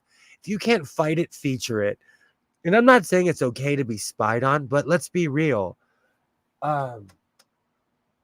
We're all being spied on. Alexa, what's the temperature right now? Right now, it's 65 degrees Fahrenheit.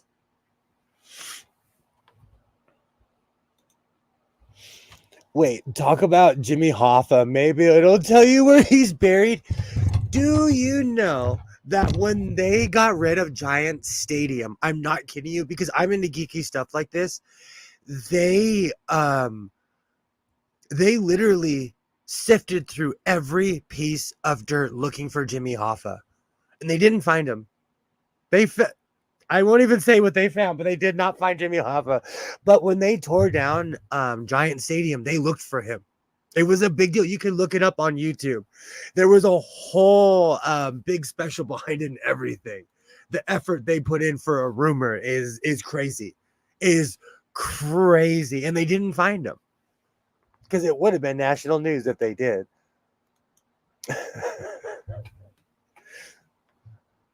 Oh, let me check for mistakes before I start talking about Hoffa. But I'm weirdly into engineer stuff. I'm subscribed to this channel on YouTube that recreates it's CGI, but it recreates catastrophic factory failures. So it'll show how one backup will make an entire factory explode. It's interesting. It's really interesting because it'll also teach you about safety and to learn your job. That's why there's certain things where like, hope you weren't lying on your job application. All right. So let's actually, no, I should really check for mistakes first. You know what? Let's go full pirate and just try it on. I keep on clicking the wrong button. But it's interesting to see how one person, like there was a fertilizer factory in Texas where this guy was on his cell phone and he kind of wasn't paying attention. Oh, and there's a huge mistake I have to fix. Never mind. Let's go back.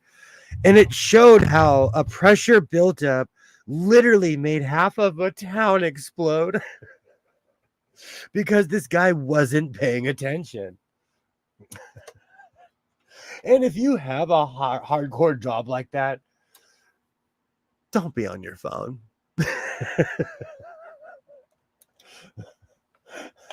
I don't know who needs to hear that. I don't know if there's any fertilizer factory people out there, but get off your phone.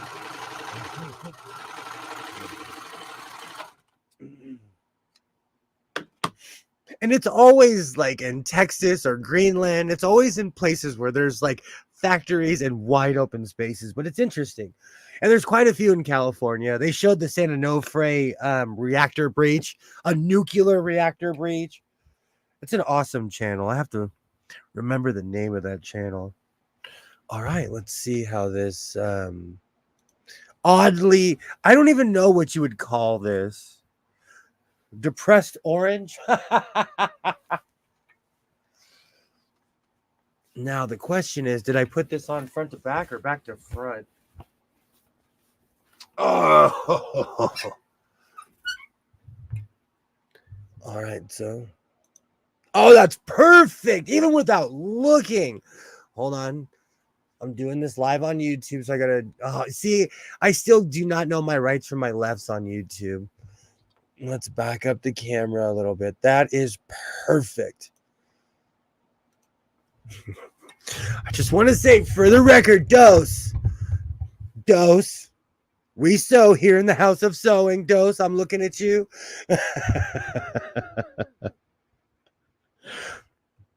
Reminded me of Easy with that shirt. I didn't even think about that.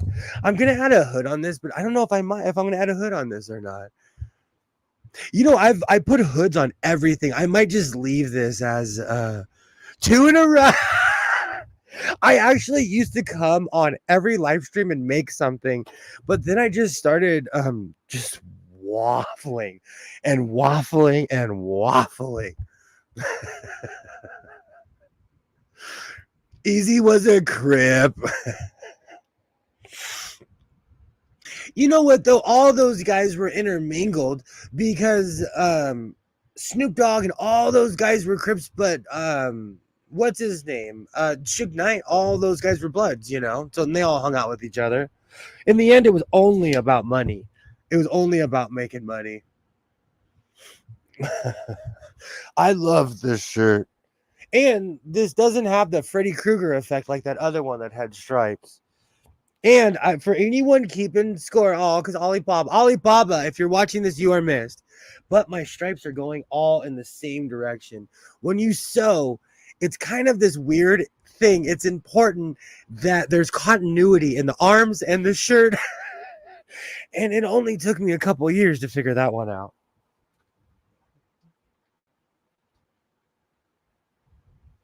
Is that better? My camera slowly starts going like this as the evening goes on.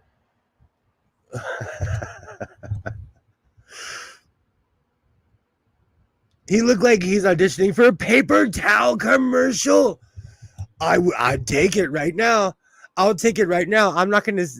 I have a neighbor who is a commercial actor, and every time I see him on TV, it makes me laugh. He's from Detroit. He plays the piano. He's old school because he's classically trained, but it makes me laugh because, you know, he walks around the neighborhood and stuff, and then I'll see him like in a State Farm commercial or something. He's in a couple commercials with Flo. Oh, it makes me laugh. And he's in his 50s. And he plays characters that are in their 20s and 30s. It has Lands' Ends catalog vibes. I'm stealing that one too. I like that. I like that. Do you know what's really funny? I recently purchased a Land's End shirt from the swap meet that kind of has this kind of vibe. I like those shirts. It's because I do not wear winter clothes because I live in the desert. So I have this weird obsession with winter clothes. I'll still sport some land in.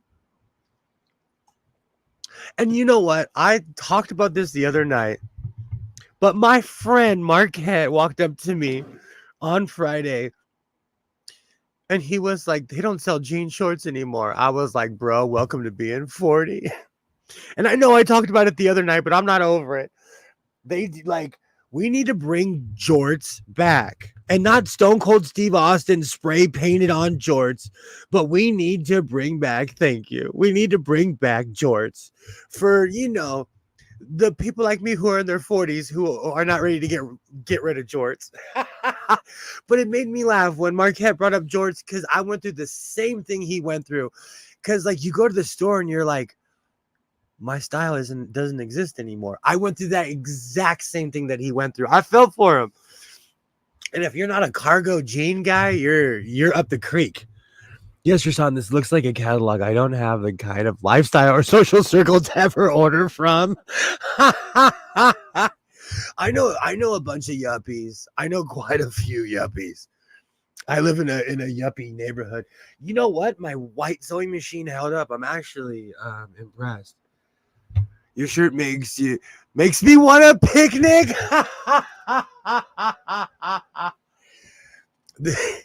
You know what's really funny? My parents had this really, really, really fancy picnic basket, and the inside of it was plaid, but it was green plaid. But my parents had this they were old school. They were 40 years older than me, but they had this really fancy picnic basket. And we would go out. We would go picnic. We would. Oh, now I'm craving picnic food. I'm shocked this sewing machine held up. I'm actually shocked. Green plaid would give me a killer headache. Brown plaid and green plaid remind me of the 80s. And orange shag carpet remind me of the 1980s. Where's my hat box? I have an Orioles hat that would actually kind of match this. Where is my hat box? It's probably not even in here. Actually, no, I'm not gonna, because I think it's buried under a bunch of fabric. But this might match my Orioles hat. So if you see it, my Orioles hat in Friday Sews, it's because it matches this shirt. You know, I'm in this weird impasse. I don't know if I'm gonna add a collar on this. I might. If I get bored tonight, I'll add a collar. We'll find out on Friday together. I was in a house once with red shag carpet all over the floor and the walls. I don't know how I would feel about that. Lampshades with tassels. You know, I redid my grandmother's house, and I loved my grandmother. She she lived by herself in this giant house. She lived towards the end of her life, and so every time I drove by, I would go see her. I would go hang out with her. I didn't realize how trapped in time her house was until I brought a friend in my grandmother's house, and she's like, bro, it's the 1960s. Like, my grandmother's house stopped around 1972. The carpet was nasty. The problem with carpet like that, it gains the smell of whatever it's around. So you better hope you wear a lot of cologne or smell nice. And the wood paneling on everything, the walls, the cars. Okay, so hear me out. Hear me out. I think we should bring wood paneling back. Am I wrong? Am I wrong? I think we should bring wood paneling back. Keep in mind, I'm literally watching Knight Rider and WKRP in Cincinnati on two different monitors. But I think we should bring back wood paneling. Am I wrong?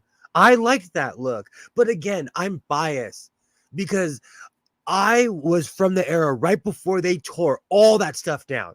Like right before they tore all that stuff down. I hate wood paneling unless it's painted. Rashawn and I are around the same age. We're around the same age. So I don't know. I think it's because I'm a sucker for nostalgia. That's how they got me with Alf.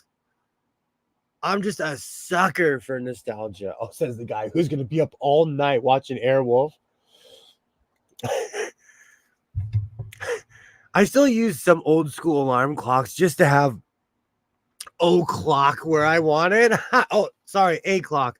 I'm not kidding you. I thought that was O. I should put my glasses on. My son in his room right now, he has and I laughed when he was like, can I use this alarm clock? I'm like, heck yeah, you can. I purchased an alarm clock from a Rite Aid in like 1997, and that thing still works, and it's in my son's room right now next to his PlayStation. Something about it reminds me of being poor as a kid. Do you know what's funny? Wood paneling reminds me of the opposite. It's, I constantly talk about how life is conditioned, and it's all about where you're from, and it's all about your environment. Wood paneling reminds me of overambitious people trying to live like Burt Reynolds.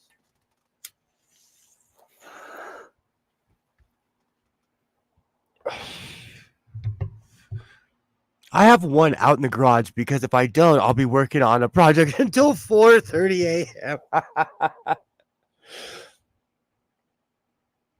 I love my old alarm clock.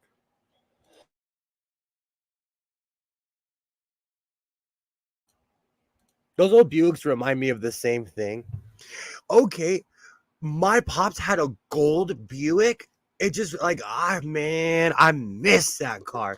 He had a crazy gold Buick, and the picture is in here somewhere, but I'll spare you the memory lane. But he also had a burgundy Lincoln Continental. I I wish I can describe how humongous those cars were. When I was a kid, I'm not kidding you, because I'm the youngest, I had to sit in the middle. I could do this with my arms and not touch my brother and sister. That's how big those old school cars were. Man, I miss those old school cars. Old Buicks were the best. Old Buicks and old Silverados, not nice ones, worn the fuck out ones. But let's be real. Like, that's one thing I miss about this era. That era, okay? That's one thing I miss. When I drive my truck around my town, I look out of place. I look so out of place, it's not even funny. When I drive my Flex, because it's a newer car, it blends in with everything. It bothers me in my town how every single car looks brand new. I got called pretentious years ago because everyone owns a Tesla around here. I live in Southern California. Everyone owns a Tesla. It's weird to me. It's weird to me. I already feel like I'm an iRobot. So I like being in a place where I can drive an older car and not be judged, because I have 2 older vehicles and 1 newer one, you know? So I want to putt around in my trucks and in my old trucks and not be judged. And I can always tell how someone's raised when they see my 1988. They're like, "Oh, that's a nice truck," or what era they're from. So I'm right there with you. I'm right there with you. The Ford Flex looks like a car somebody with a Gucci bag and a poodle would drive. Do you know how many people? A lot of people tell me that that car does not fit my personality, because I am a truck driver. I wear big hats. You know, a lot of people tell me that, like, that car does not fit your personality, but it's fuel efficient. That's true. People's individuality has been mass produced. It has. It has, and it's really sad. That's why a lot of the times I feel bad because I'm out of left field. And sometimes I intimidate people because I'm okay with myself. Like, I'm okay with who I am, you know? And I think a lot of the time, because we have these manufactured personalities, people don't, I don't know. I don't want to go too deep down that rabbit hole. Look at my beautiful shirt that reminds everybody of a picnic. But that's why I constantly say be yourself in all of my videos and everything. That is important to me, because I'm not going to change for anyone. You know, my goofy way fits my lifestyle. It makes me happy. You know, it is who I am. Like Popeye used to say, I am who I am, you know.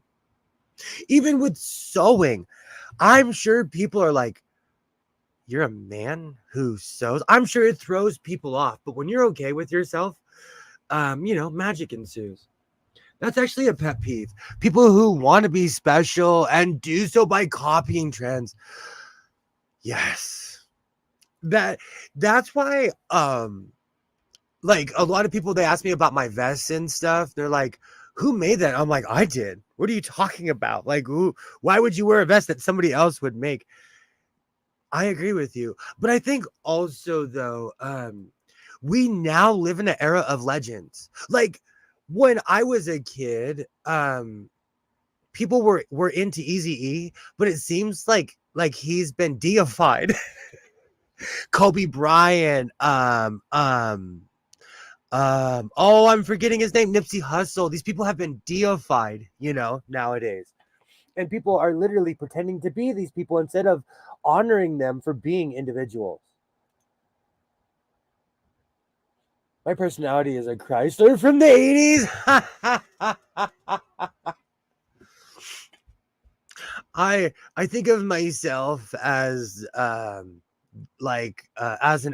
like a consummate outsider. But again, it's more environment than anything else. This actually ties into fashion. Would you say that your fashion reflects where you're from? I'm all over the place because LA doesn't have a set fashion. I'm probably an Astro fan. Dose, I'm not kidding you. When I was younger, because I come from a really old family, I had a cousin who dropped an Astro van, put some rims, and they put lights. And this was in the 90s. Their Astro van was sick. It was so sick. It made me want one. They turned their Astrovan into a lowrider. Oh, the 90s were something else. Sports players used to be paid a lot less too.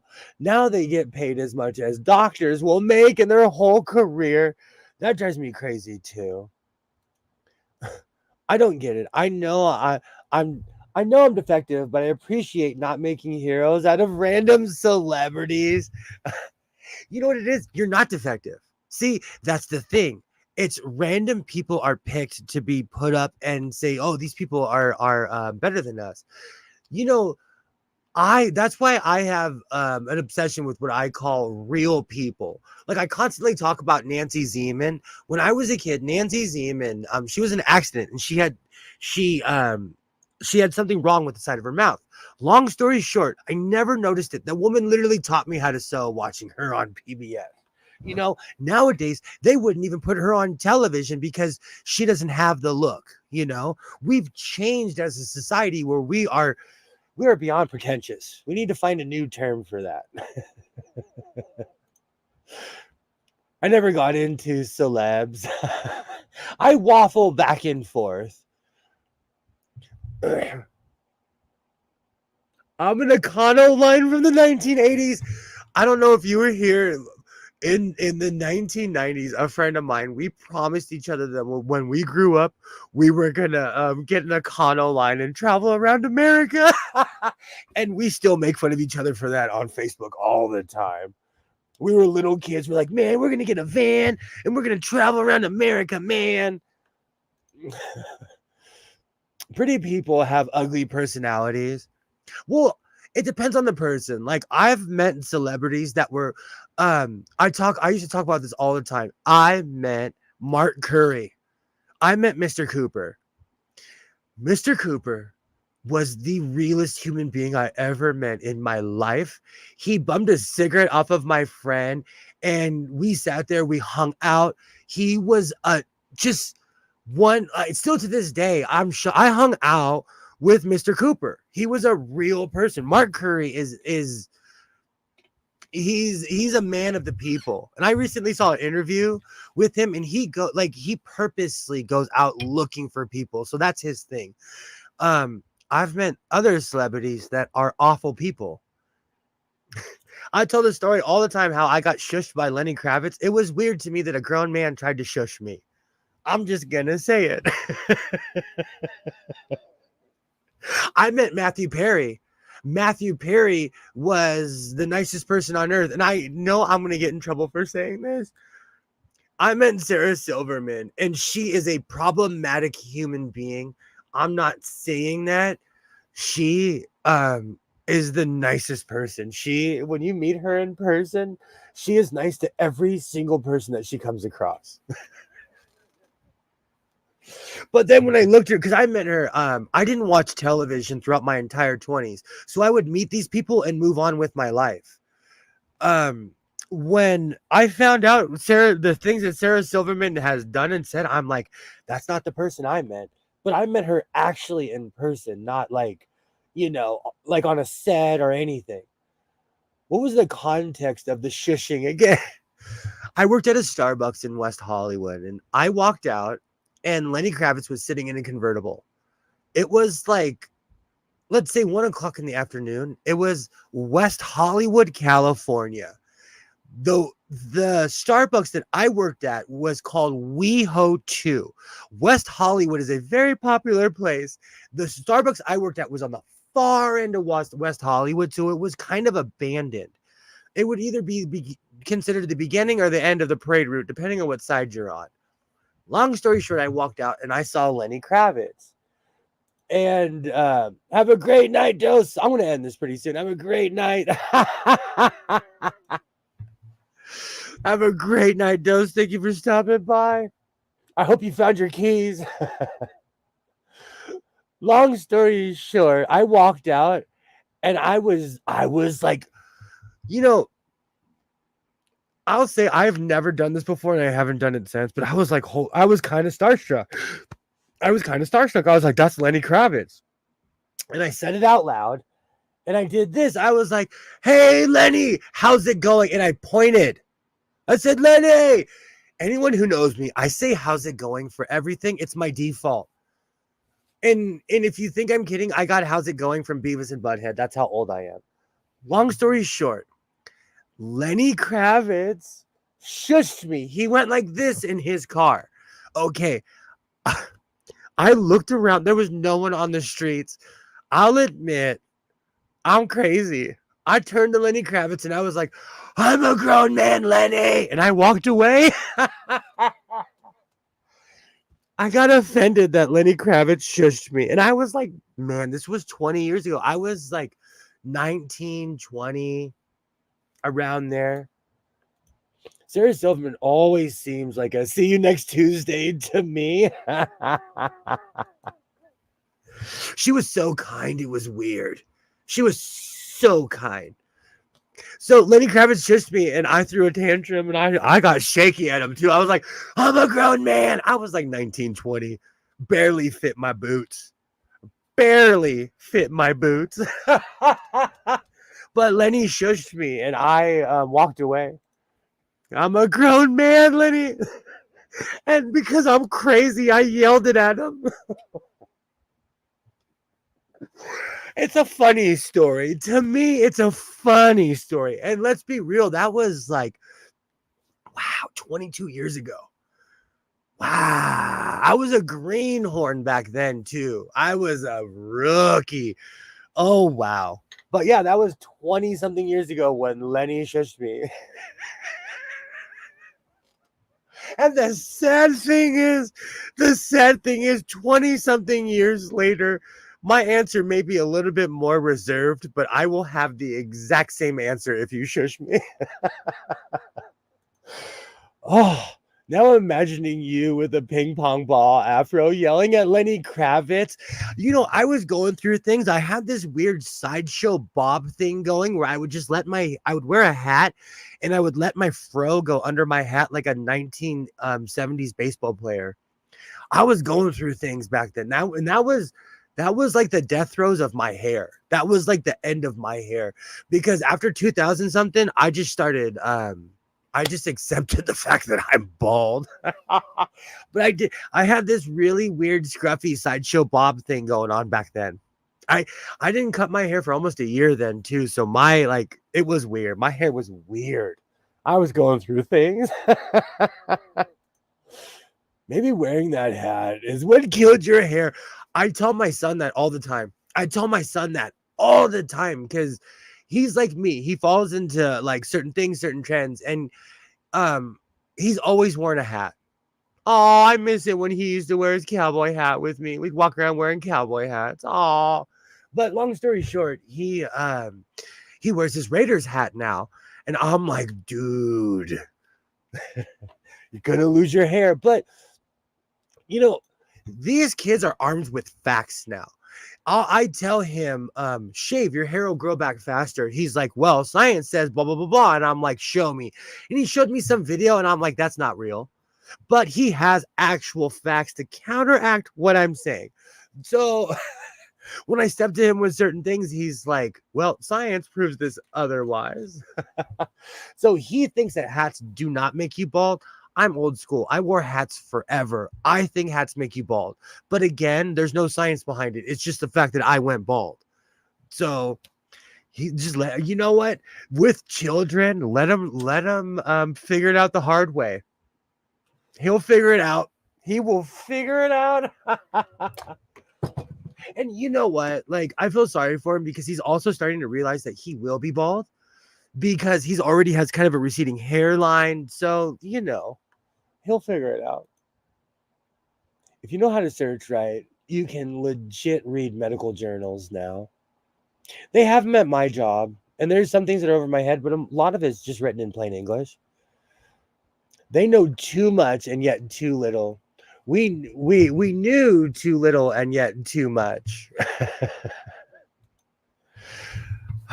That's youth, though. There's a lot of things where he'll say something, and I'm like, I'll be here when you fail. I'll be here when that explodes. I'll drive you to the hospital when this bad idea comes to fruition. I'm a firm believer in letting people there are certain things like if you're gonna hurt yourself, I'm gonna stop you.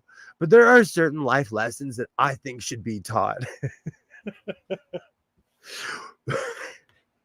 There's an old cowboy thing where like if you see a bunch of cowboys wearing chest plates around a horse and you're the person who doesn't wear that chest plate around the horse, don't be surprised when you get kicked in the ribs and end up in the hospital and they're pointing and laughing at you. Oh, we didn't have any facts when I was young, but knew everything. But do you think that I think that's more because we were observing things in real time. Like, okay, if you wear this hat, you're gonna go bald. And we had all these people to back it up. So it just became a fact because a lot of hat wearers were like, I'm going bald. But I come from a long line of people that actually went bald. Like, especially on my mother's side. Oof, those are some bald people.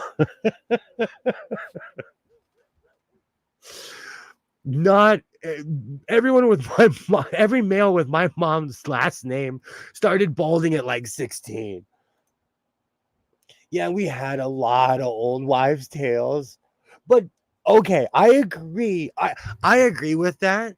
But my father had malaria and his grandmother, who was a born slave, like she was born in the 1800s, she cured his malaria with like mustard seed and these weird, like it was something in Georgia, like she cured him with some old remedy.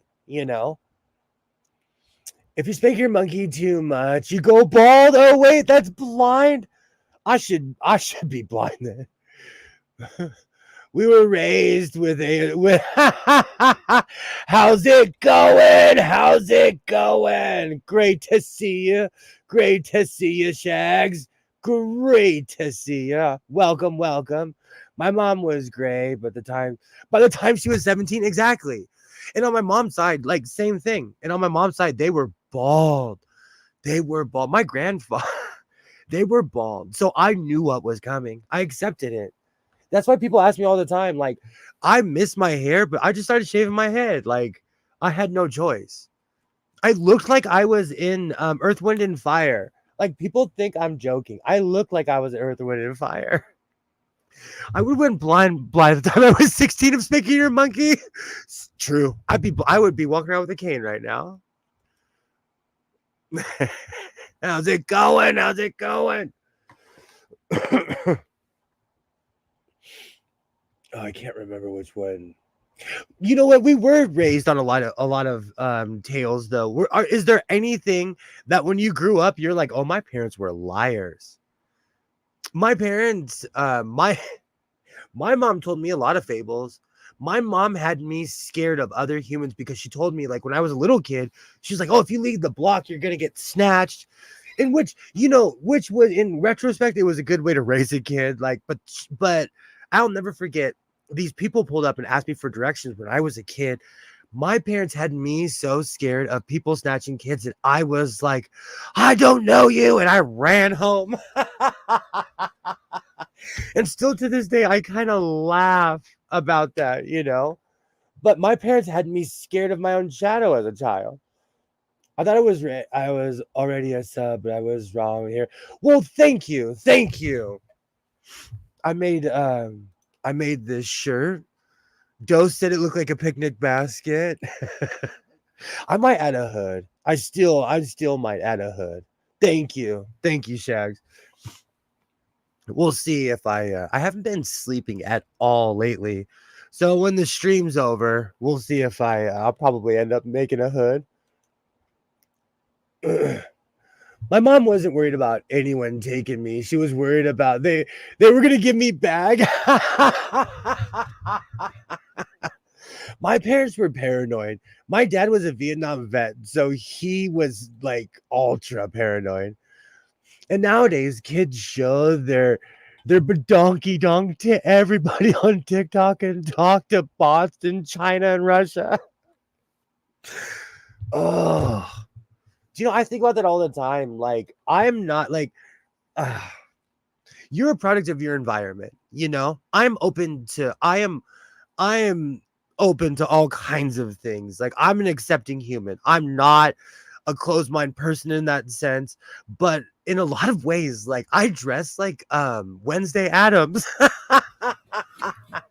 I'm wearing black long sleeve with sunglasses.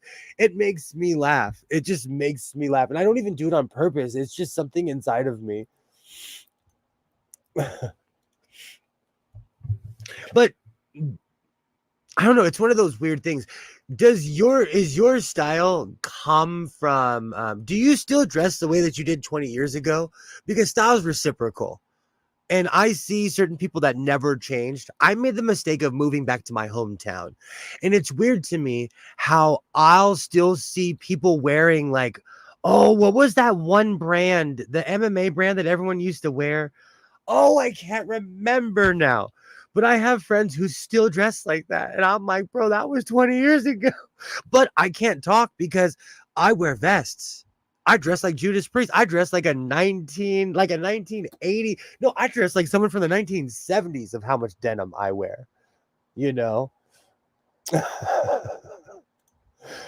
Man, I mean to make me some harem pants. I've made quite a few videos about that. Quite a few. It was Tap Out. So there, whenever I think of Tap Out, I think of somebody screaming at their significant other at Applebee's wearing that t-shirt. Hell no. I can't even buy my acid wash jeans that were almost white. I wore all the time back then. You know, I'm actually slowly doing that to a pair of pants. I'm just bleaching them out because they're just slowly fading anyways. When they quit making those, that's when I switched to slacks. Oh wow.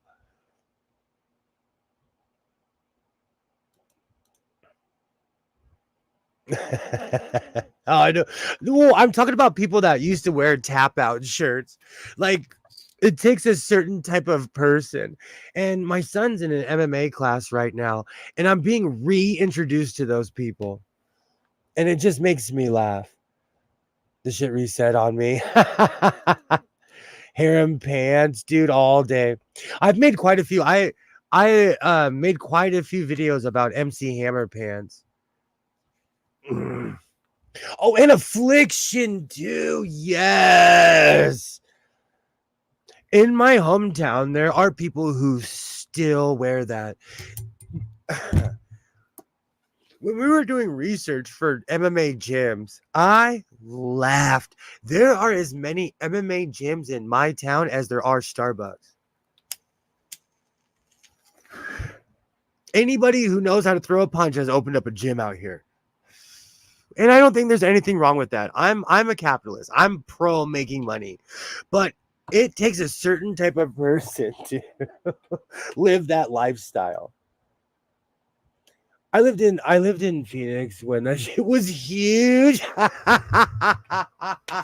I lived in Mesa I actually went to ASU.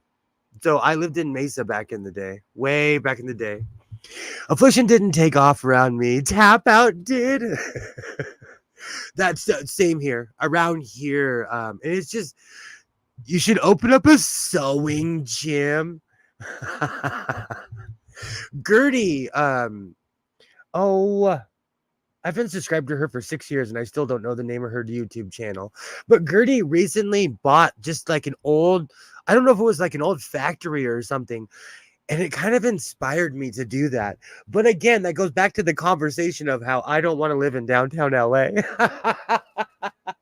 I lived down there back in the day and there's no way I'm going to move. I spent a lot of time trying to get out of there.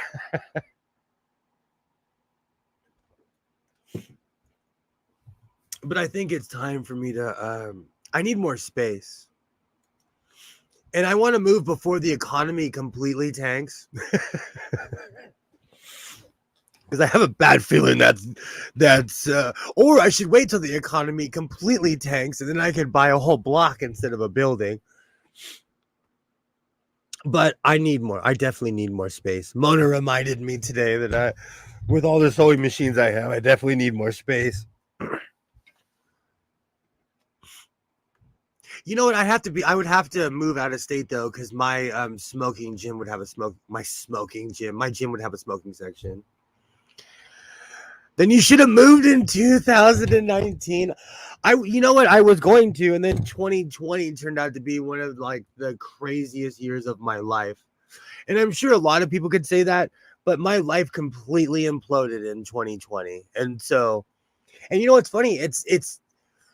I'm right now back to the point where I was 4 years. So it's basically taking me 4 years to get back to the point where I was ready to move. And I've collected a whole heap of more stuff. And also, like I was gonna move out of state, but but now I don't even want to live in that state anymore, you know? So everything's changed. And I lived in Arizona 20 something years ago. I don't know if I could live there now. I kind of wanted to move to Nevada, but my recent trip to Las Vegas showed me that Las Vegas is LA now. There's so many people in Las Vegas now. There is no difference between Las Vegas and Los Angeles. And one of the main reasons I wanted to move was to get away from the big city. And I live on the outskirts of this city, but still I live in a sprawling city with millions of people, and I live on the outskirts. So we'll see what happens.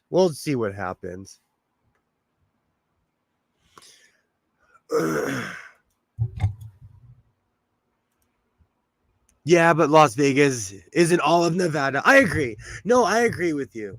And when I got lost in Henderson, they've really built up Henderson. Like, it's brand new. I kind of liked it. It reminded me of my hometown. Moved to Windover, moved to Fallon. And also I want to move somewhere like they have different like bike laws, they have different motorcycle laws there than here in California. So I definitely want to move to Nevada. And there's just more land to ride too. You really can't go like, even with my truck. I love getting in my truck and just driving, even though gas is almost $6 here. And I know to some people, when they hear that gas is almost $6, they're like, what? We cheer when it goes down to $5 around here. But I love driving my truck. I do, but I have to head like northeast where there's no people, because if I head south, it's just me hitting my brakes the whole time, you know? So I'm moving. This is literally the same conversation I had before the election 4 years ago. So we'll see if this parts of Nevada get all 4 seasons too. That's like when I lived in Arizona. Arizona, a lot of people don't realize that northern Arizona exists. Gas is like $3.29, $3.49 around here. I could afford to drive around with that. I could afford to drive around with gas prices like that. Like, it's 5 and some change. Anything over $5.20, I call $6. Anything over $5.20, I round up. That's $6 to me. It's crazy, but doesn't surprise me. Part of me misses living in Arizona, but I don't know if I can move back to Arizona. I don't know. It was weird living there in the first place, but we'll see what happens. I might move back to Oregon. I'm kidding. I don't have the chops for the weather anymore. I do not have the chops. $3.89 here in Pittsburgh. Wow. Alexa, what's the gas in Los Angeles right now? Oh, I should have said prices. From app7.com. The average price of a gallon of self-serve regular gasoline in the Los Angeles area is now $5.64. $5.64. Do you know what's so funny? I got gas today. I didn't look. Put my card in. It comes straight out of my debit card. I put it in and I did this while I was pumping gas.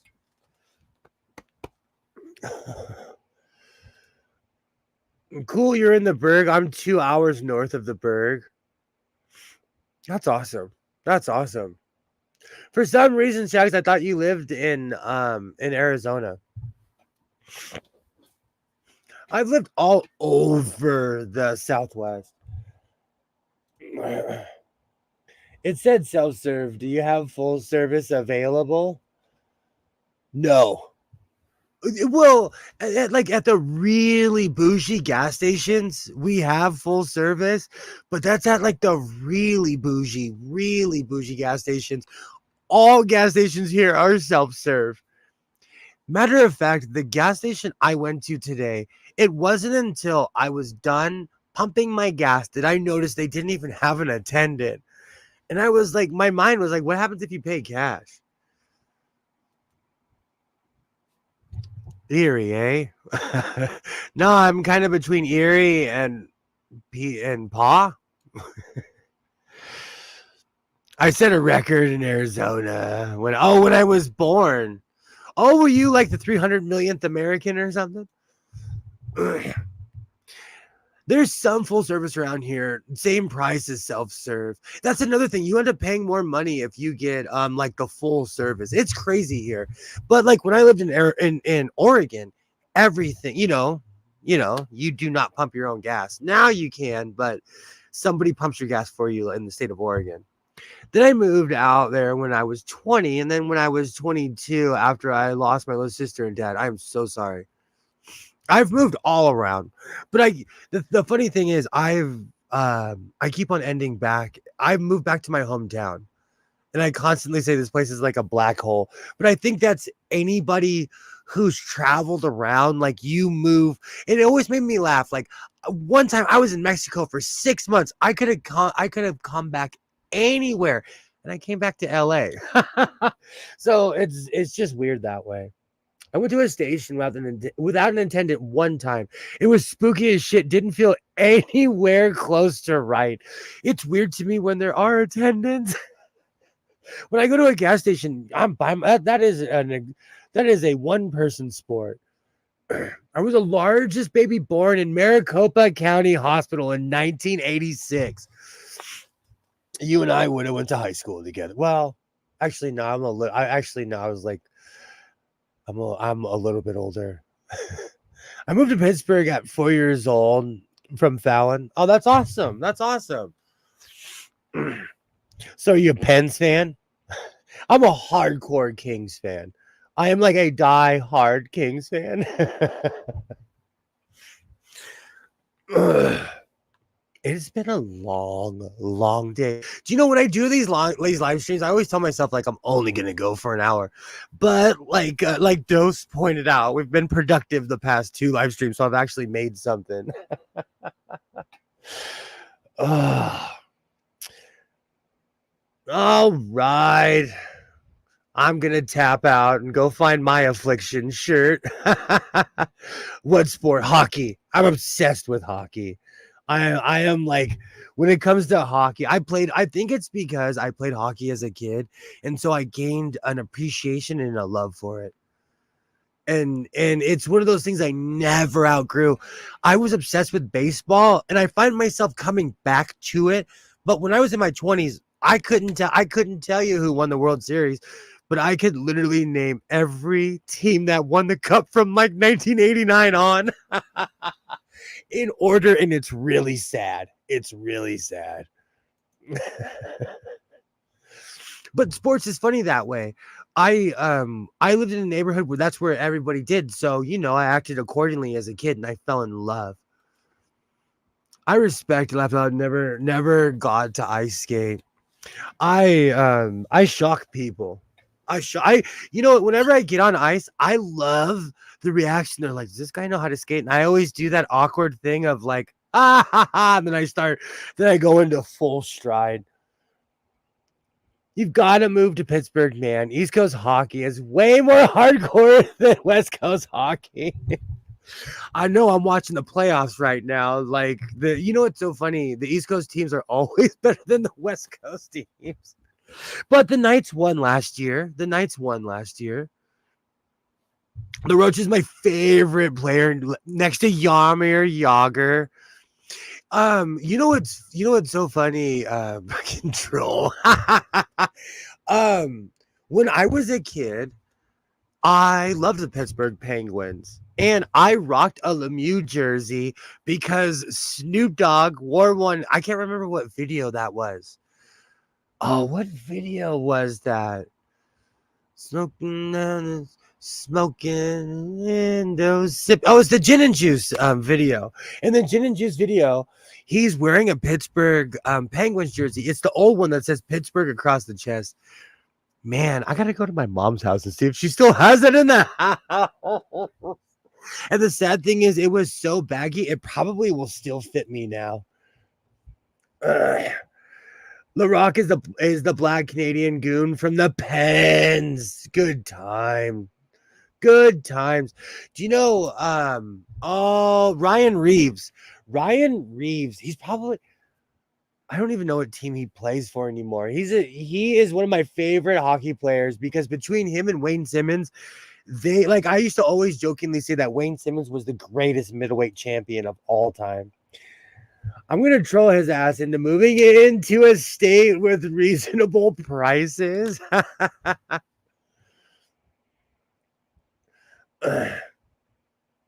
Gin and Juice. I wore that Pittsburgh jersey forever. But television was different back then. Like, I watched every Atlanta Braves game because of Ted Turner. He was smart enough to broadcast the Braves, the Cubs, and the White Sox. WGN. From the time I was a little kid, I watched the White Sox and the Cubs all the time because they were on TV. And even the Blackhawks, all of those, advertisement works. He ain't gonna like the quality of the housing here. Californians are bougie. We're bougie. You know what's really funny? I kind of laughed because I forget that Las Vegas is, it's constantly building, and I hadn't been there since pre the panty. So when I showed up, I got lost in Henderson. Everything is brand new. I got lost. I stopped into a Starbucks. I asked for directions. They were like, "Oh, sir, we'll show you." Blah, blah, blah. It was creepy. It was like out of a movie. How everybody was so nice. It was brand new. It's old out here, bruh. Well, Kilroy has seen my downtown LA video. LA, the infrastructure is old. It's just a city built on top of it's all new out west. Well, LA is actually kind like our infrastructure. You'd be surprised. You'd come here and be like, this is Los Angeles. Our infrastructure is crazy here. You'd better get used to a musty basement. Musty everything. You know what's really funny? That's one reason I couldn't hang in Oregon was because of the mold. That was one reason I could not hang in Oregon. He didn't know about he doesn't know what a basement is. I do. For the record, I know what a basement is. I don't know if I could live in this. Like, that was one thing. When I lived in Oregon, they have real seasons. It rains all year long. You're trapped inside. I didn't realize how much of an outdoorsy person I was until I moved up north. And I'm like, I got, but people who live up north, they just get a really good raincoat. It's still new in comparison. The Declaration of Independence was written in Pennsylvania. Oh, you know what? You sound like all the people from the UK that are like, I have buildings in my town older than your country. No one ever knew what California was. Look, I'm not doubting that your infrastructure is old, that Ben Franklin didn't pave the roads there. I'm not doubting that at all. Oh. Yeah, downtown LA is kind of, you know what it is downtown LA is all old industrial buildings, and so it has not changed, and they just build on top of each other. So there's stuff from the 1920s up. The house I'm in right now is older than 95% of everything in LA County. I'm not doubting that where you live is old. We're bougie here. We like new buildings. We still got brick roads. No. No, not brick roads. California was Mexican back then. All right. No, you know what? If we're going to go overtime, I got to go get a Pepsi. I'll be right back.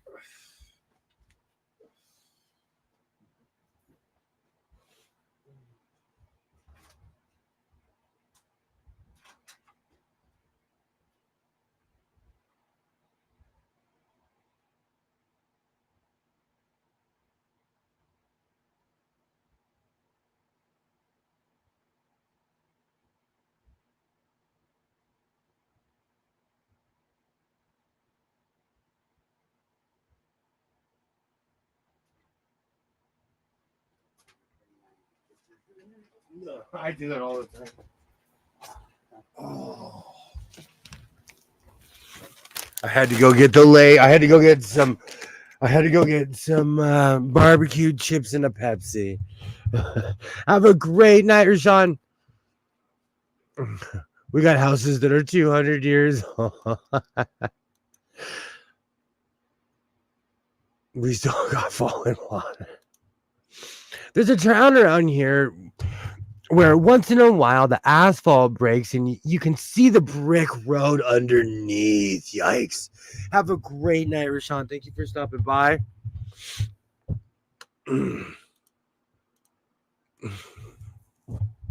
Indian burial ground. You know, I've done my fair share of traveling. I know that where I live is semi brand new. And see, that goes back to what I was saying earlier. Like, you take for granted where you're from and the things that are like in your area, you know. That's why I was shocked when I pulled into Henderson and it was like punched out of a movie. It was actually kind of creepy. It was kind of creepy because the streets were brand new, everything, like it was creepy.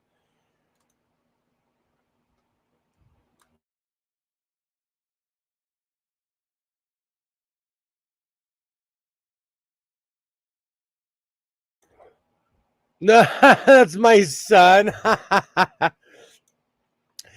He comes by to say hello. He was working out in the living room. Gosh, he needs to close the blinds. He wants everyone to see him getting buff. I'll drive you on some brick roads if you.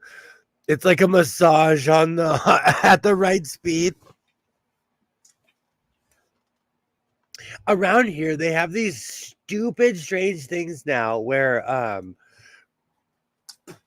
on the roads they have these high-pitched whines, and they're like, "Oh, if you go the speed limit, it plays a song." I don't care if it plays a song. It sounds like a high-pitched whine because no one goes the speed limit around here. But on the highway, they've cut all these weird grooves where it like has a high-pitched whine if you're going fast. Pittsburgh is a black hole. No one here actually likes living here, but I can't explain why or why they can't leave. That's how I feel about my hometown. No, seriously, Shags. That's how I feel about my hometown. I don't know why I moved back here. I still, to this day, I want to kick myself for moving back here.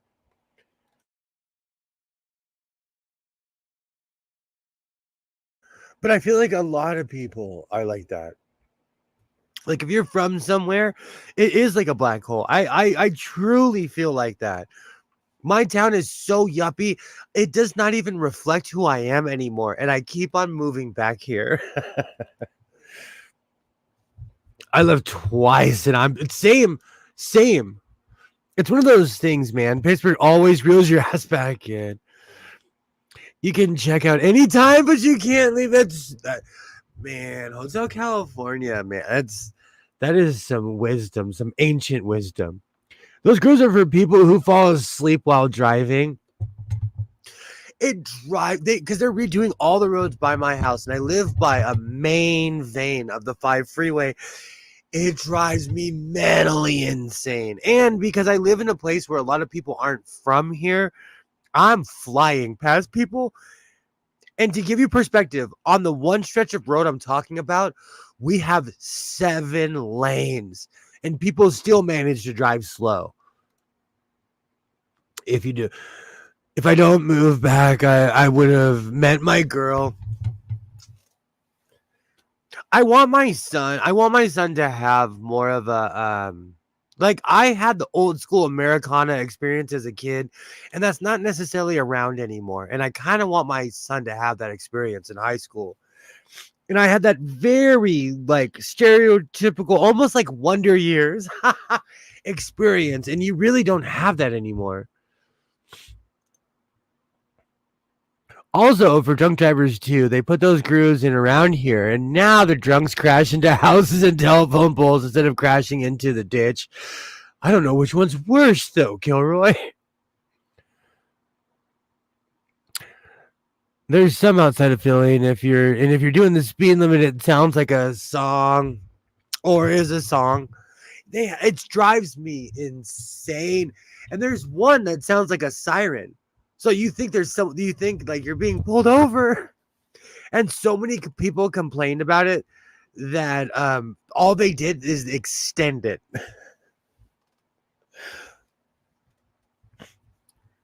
But also, what's the speed limit where you guys live? I don't know if I could live somewhere where the speed, like on the road in my town, the speed limit is 55 to 50 miles an hour. And in town, we have 4 or 5 lane roads, and they're made to keep people moving. That's because many people raise their kids like they raise Wagyu beef. Bear. So true. It is true. It is true. But I want my son to have that experience because I had junior high was awful, but I had an experience in high school, and you just don't get that anymore. Technically it's 55, but it's really as fast as you want. Residential 25 to 35. Ours is 50 to 55 as in residential areas.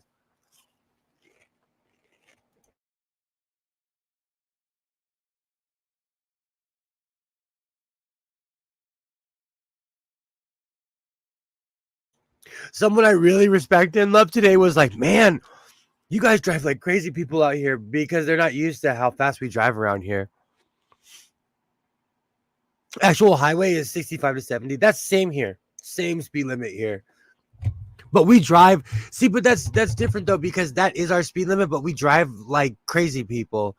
So we like here in LA, it's kind of weirdly unspoken that everyone's driving at least 8 miles over the speed limit. And if the teacher tells the kid they're stupid, instead of the parent whooping the kid, they whoop the parent. Country Highway 45 to 50. I would get pulled over. They whoop the teacher. Now I just have I can't drive 55 stuck in my head. You'll drive 2 hours to go eat dinner. That would see, and I think that was the biggest kicker of me moving back to LA County is convenience. And because I'm so weird. I love Thai food. I'm so weird. I need a multicultural society.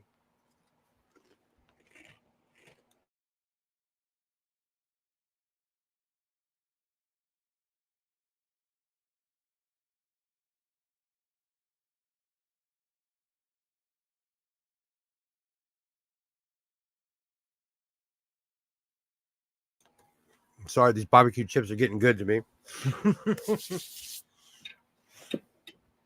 But like LA is like that too, though. You have to get on the freeway. Well, it's different because I live in an actual planned city, and so there's a grocery store, elementary school. I live in a place where it's not a 15-minute city. Anyone in the UK, don't panic when I say 15-minute city.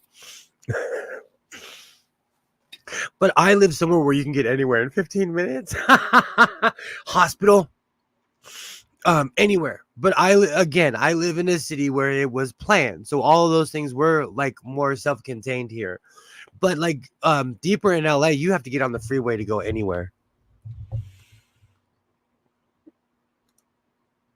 Only Thai food around me. You eat while you wear a tie. I'll put a tie on. I'll put a tie on for Thai food. Well, Pittsburgh has that, but no food after 10 p.m. I don't know if I can hang with that. No, but seriously, LA is like that too. I was talking about that earlier, how we no longer have midnight food. Like places are open and stuff, but I used to be able to go into Tommy's and sit down at 2:30 in the morning. I used to be able to the IHOP by my house closes at 9 o'clock at night. It used to be open 24 hours a day. The plague really shut everything down around here.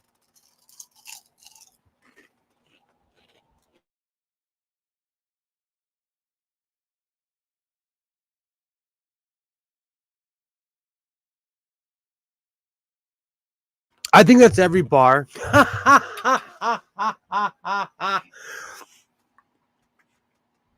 Oh man, ever since I quit drinking, I do not miss the bar life. I do not miss the bar life.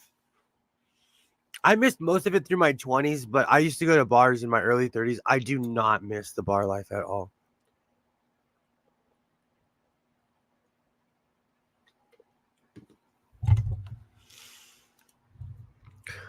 Our bars and clubs in Pittsburgh are a bit more progressive than wherever Gilroy at. But you can't get murdered. Exactly. No, okay. I went to Atlanta a long time ago, okay, and everybody was so scared. And they were like, man, like they were looking at the crime rate, people were freaking out, and I'm like, guys, we're from LA. like no matter where you go, it's dangerous. No matter what, just you have to keep your you have to, be on your P's and Q's. I went to New York in the early 2000s, and I will argue that New York, and I'm talking about Manhattan, was more violent then than it is now. It's 100% dive bars around here. I prefer dive bars though.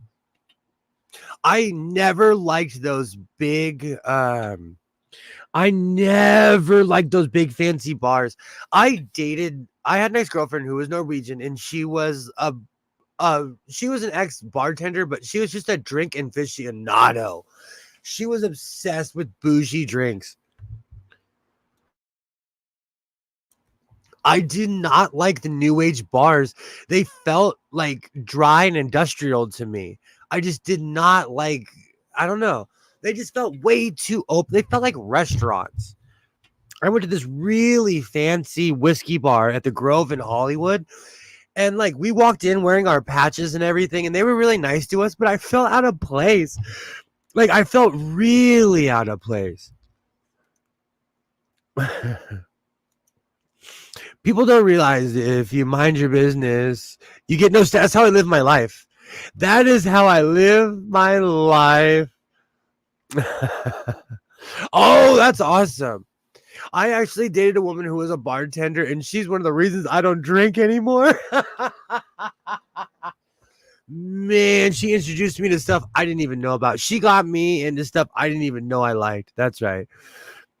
Don't start shit you won't start. I live by that. See, but that's another thing. I mind my own business. I talked about this last week.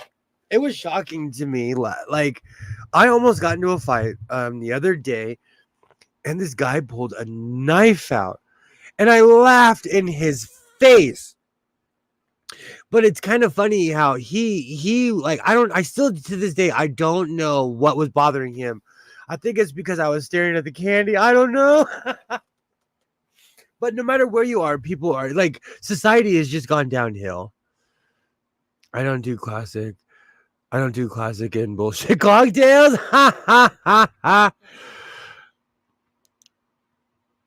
So you have yes, I have. Yes, I have.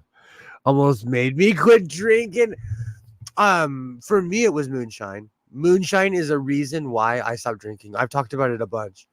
Moonshine is a very reason why I quit drinking. I had a moonshine problem so bad that people did an intervention on me. That's how bad my moonshine habit was. Oh, oh man, I went longer than I thought I was gonna go. I'm talking about moonshine. It's time to go to bed. It's summer. I'm gonna have a Friday sews video out. I made a shirt this evening. Nothing but progress here in the House of Sewing.